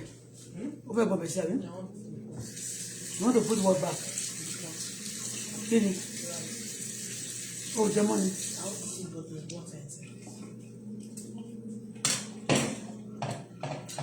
Torí ẹ̀ ní mo sọ pé mi ò kó má bọ̀bẹ̀ yẹn sí tọ́bẹ̀ yẹn bá ti jẹ́ òmòyò tó fry àwọn ẹran yẹn ṣó ti yé so tó bá ti bọ̀bẹ̀ yẹn sórí rice yẹn ó pọ́ tí kò máa sink lọ sàlẹ̀ ṣó ti yé bẹ́ẹ̀ ọmọdé tó kókó bu tó bá ti fẹ́ jẹun mẹ́yìn owó tó mọ owó kì í fẹ́ rí omi níta ní rice wàá bọ̀bẹ̀ sẹ́gbẹ̀ẹ́ too much plate ṣé wọ́n ló máa fọ́ ni excuse me. ìgbà tí mo débi báyìí mo ti ń wá èèyàn rí mo ti sọ fún ẹnìkan rí pé ìgbà tí ìbàdàn ṣe plan ẹ̀ kò lọ déédéé o that maybe I can get a place somebody to come and live with me nobody living with me ẹni yẹn dẹ̀ sọ ó dẹ̀ advice mi gbà yẹn ó ní it's even dangerous for you o pé like blogging tí mo ń ṣe yẹn pé tí n bá ní kẹ́nìkan lọ gbé pẹ̀lú mi wọ́n lè lọ penetrate ẹni ẹ̀kan lọ enjoy èèyàn mo dẹ̀ rò ń gbà yẹn pé òótọ́ ni ó ní ká dẹ̀ wá ilé tó bá tún wà chípà tẹ́ wá kọ́ mi pé mo ní bọ́ tí mo lè ilé tó wà chípà tó bá ti lè san 2,000 kí ló tó ní tán mo lè ilé tó wà chípà mo ti wá as a student kan mo ti wá accommodation student kan accommodation student kan táà méjèèjì bàbá tó jẹ́ pé a máa share ni a máa share kitchen 2,000 làwọn méjèèjì máa san for students 2,000 làwọn méjèèjì máa san pé a máa tún share ni o kì í ṣe pàwọ́ la máa ní gbogbo apartment o and we are going to share bathroom share toilet and kitchen so if Canada can help us to do something about the accommodation in Canada. Canada will look like heaven. Canada is a wonderful country. I think he wanted to run away. They are being traded. They want me to come to Nigeria, not to have any money, to be stranded, to be, kán lè máa fi yán ṣẹlẹ̀ ẹ̀rú rí olórí burúkú nìyí. Gbogbo yín tẹ́ rò bẹ́ẹ̀ yẹn. Olórí burúkú nìyí. Tẹ́ bá rí mi tí bá tiẹ̀ sọ pé mo fẹ́ ṣe nǹkan tí mi dẹ̀ wá ṣe, tí mi depend on anybody. Ó yẹ kẹ́ ẹ sọ fún mi pé mo ṣe ni. Ta ló tún ti kú báyìí sí?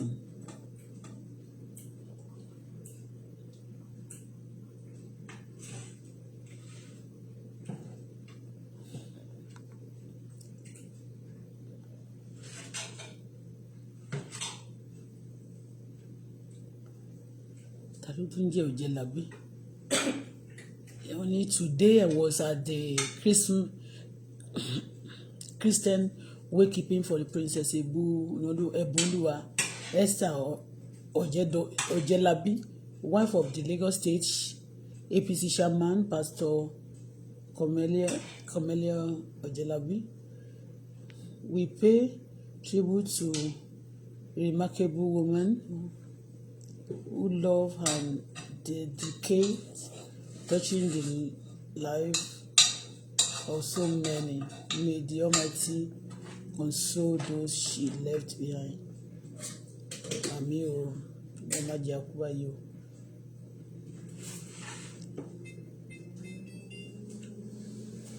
Ọlọ́run má dé ṣẹ́gun. Ṣé wọ́n sì kìíní? Ọlọ́run bá wa, kọ́lọ́run kó ṣàánú wa.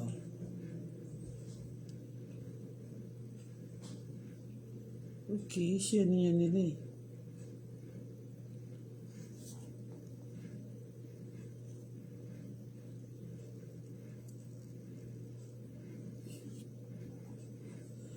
Ó ga o.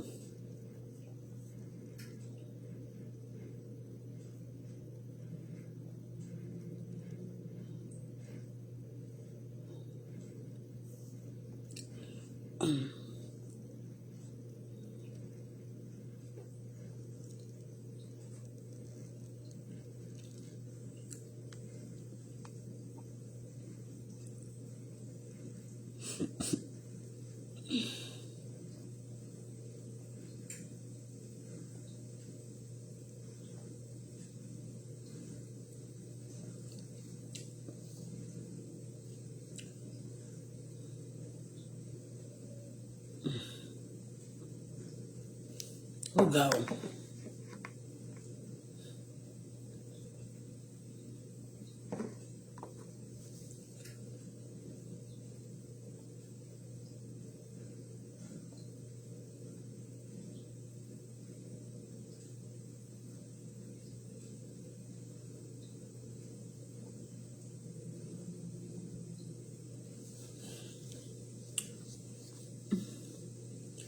Ó ga o. Obituary people.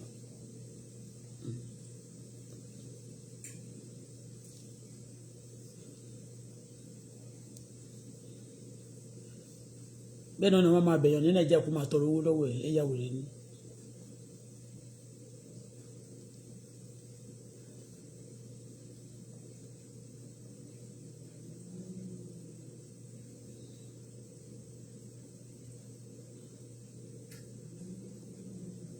Ẹ kó ṣì dànù.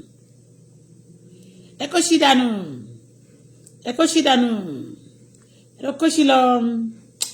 Ẹ kó ṣì dànù. Ẹ kó ṣì dànù. Ẹ kó ṣì dànù.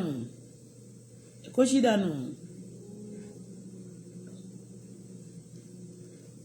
Ẹ kó ṣì dànù. Ẹ kó ṣì dànù.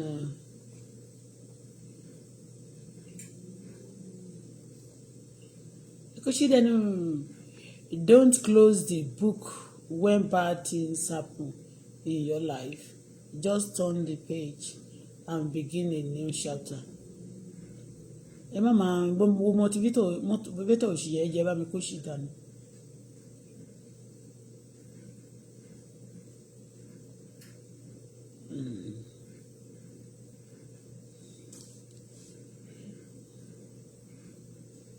Motivator òṣìyẹ kó ṣì dànù jọ.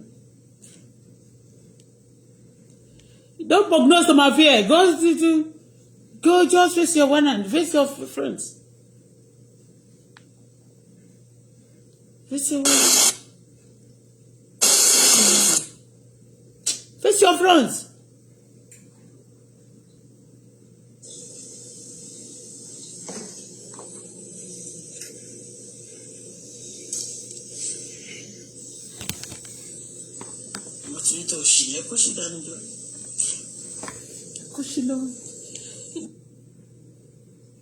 Èmi ò ní máa kọ rest in peace next blessing dání ní anybody o.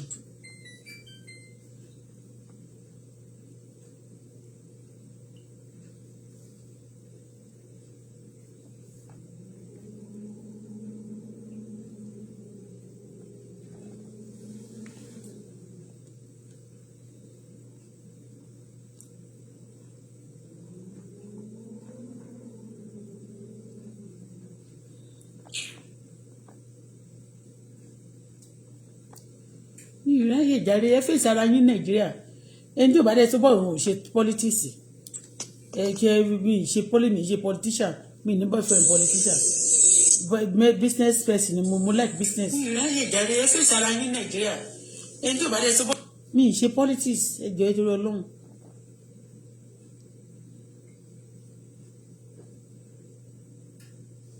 Ẹ lè rí mi pa.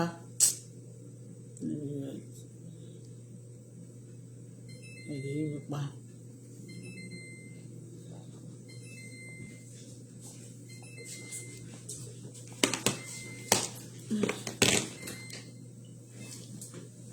Wọ́n máa bẹ̀ wọ́n kiri kán máa báyé yẹn jẹ́ ẹ̀ lè báyé mi jẹ́ o kẹ́ kó ṣì dànù.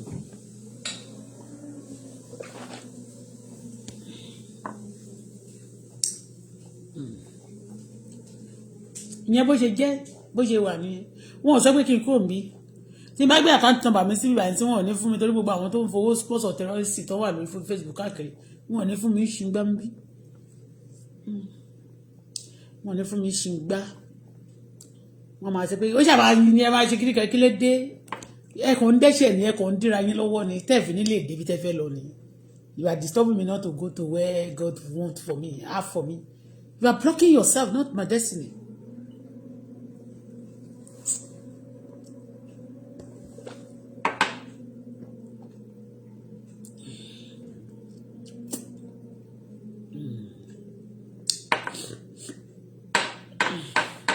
I shall not die but live to the glory of God.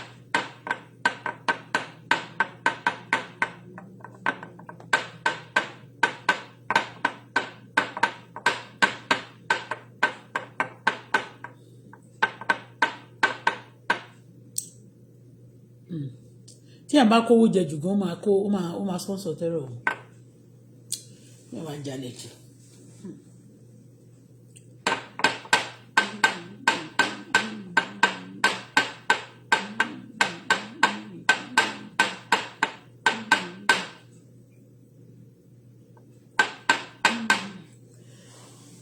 Allah akbar.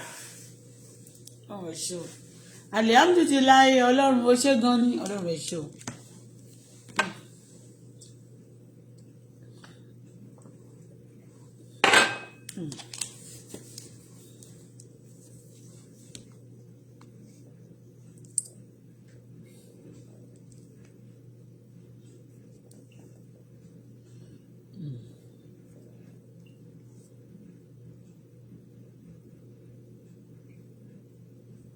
Téèyàn máa jókòó sí Nàìjíríà tó kàn máa disturb ayé èèyàn káàkiri. Mi ì bá yín jà fún kọ̀ọ̀kan. N bá tún dákẹ́ síbi ẹ̀ máa kò máa yọra yín lẹ́nu. I don't prognose to people's affairs.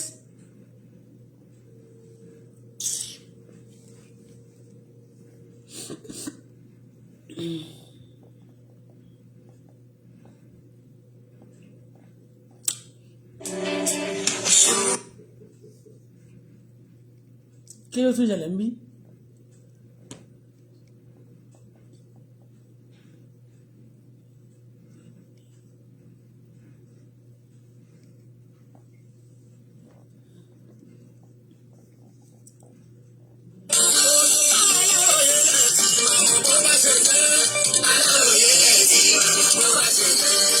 Sanwó-Olú kìlọ̀ ẹ má lọ sí àjì lọ́dún yìí bí ara yín kò bá yá o.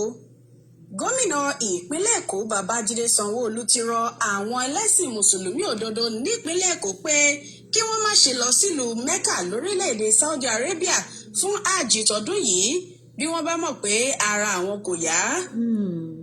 Bákan náà ló rọ àwọn ará ìlú Èkó pé kí wọ́n túbọ̀ tẹra mọ́ àdúrà tí wọ́n ń gbà léyìí tó ran ìpínlẹ̀ Èkó lọ́wọ́ gidigidi láti ní ìgbéga sí i nínú ohun gbogbo pàápàá jùlọ nínú ìdàgbàsókè lásìkò ààwẹ̀ Ramadan tó ṣẹ̀ṣẹ̀ parí yìí. Gómìnà Sanwó-Olú sọ̀rọ̀ náà di mímọ̀ nílé ìjọba tó wà ní Marina nílùú Èkó lásìkò tó ń ṣe àjọyọ̀ pẹ̀láwọn ẹlẹ́sìn mùsùlùmí òdodo.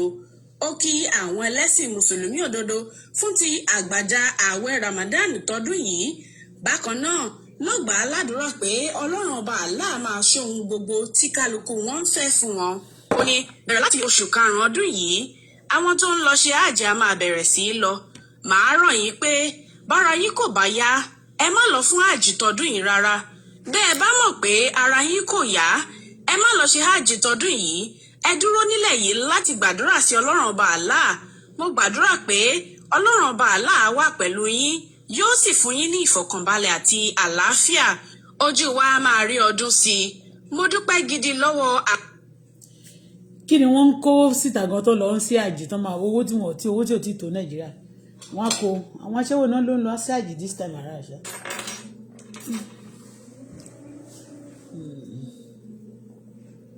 I am a Christian but I don't go to I'm just like this.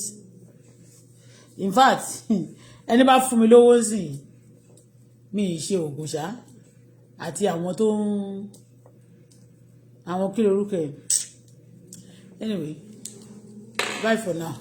Yé yín ṣó ti yé yín díẹ̀ you understand a little yẹn bó ṣe jẹ́ nìyẹn so àti sọ̀wọ́ lé yẹn nǹkan tó ń sọ nìyẹn o wọ́n ní kí n kúrò nílé yìí tó bá jẹ́ pé mo yìí sì báyìí wọ́n fọmọ mi ní bọ́sítírì ẹ̀ wọ́n fún lówó skul ẹ̀ wọ́n ṣe ẹ mọ̀ pé màá lè sanwó mi a máa sanwó lé yẹn náà comfortably ní tán dẹ̀ wọ́n dẹ̀ ó dìbò gbogbo nǹkan dáhùn àbí kí n táàgì pépà mi ẹ jẹ́ n táàgì ẹ̀ àmọ́ bẹ́ẹ̀ ni tó kù ṣe ń rìn tolújọ bá mi táàgì pépà mi sábẹ́ kíní ìkí tó máa lọ wọ́n tiẹ̀ bá mi san 4 months ń bẹ̀ tó bá mi san 4 months ń sìn kó bá fúyẹ́ tó bá gbọ́ pé bá mi sọ dẹ̀rín kó já sọpẹ́ o bá mi sọ dẹ̀rín kó já sọpẹ́ gbogbo ohun tó ń bá mi lọ́kàn jẹ́ bá mi sọ dẹ̀rín kó já sọpẹ́.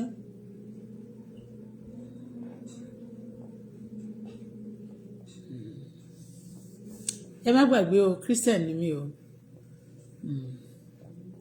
torí ìyá kan bàbá kan ló bí bàbá kan ló bí Ishmael àti Isaac the only thing tó yàtọ̀ náà ni ìyá wọn ọmọ ọ̀dọ̀ ló bí Ishmael ìyàwó lẹ́gbùwẹ̀ ló bí Isaac bó ṣe sọ ó tán so the same father but not the same mother.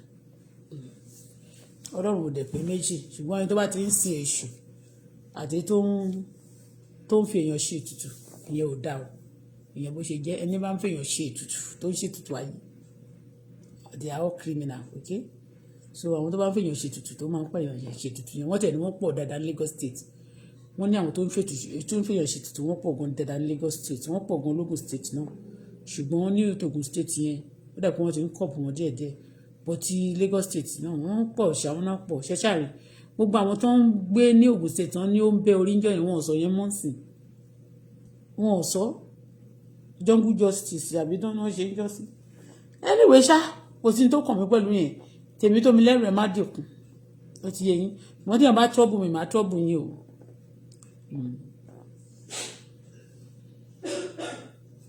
Bye for now.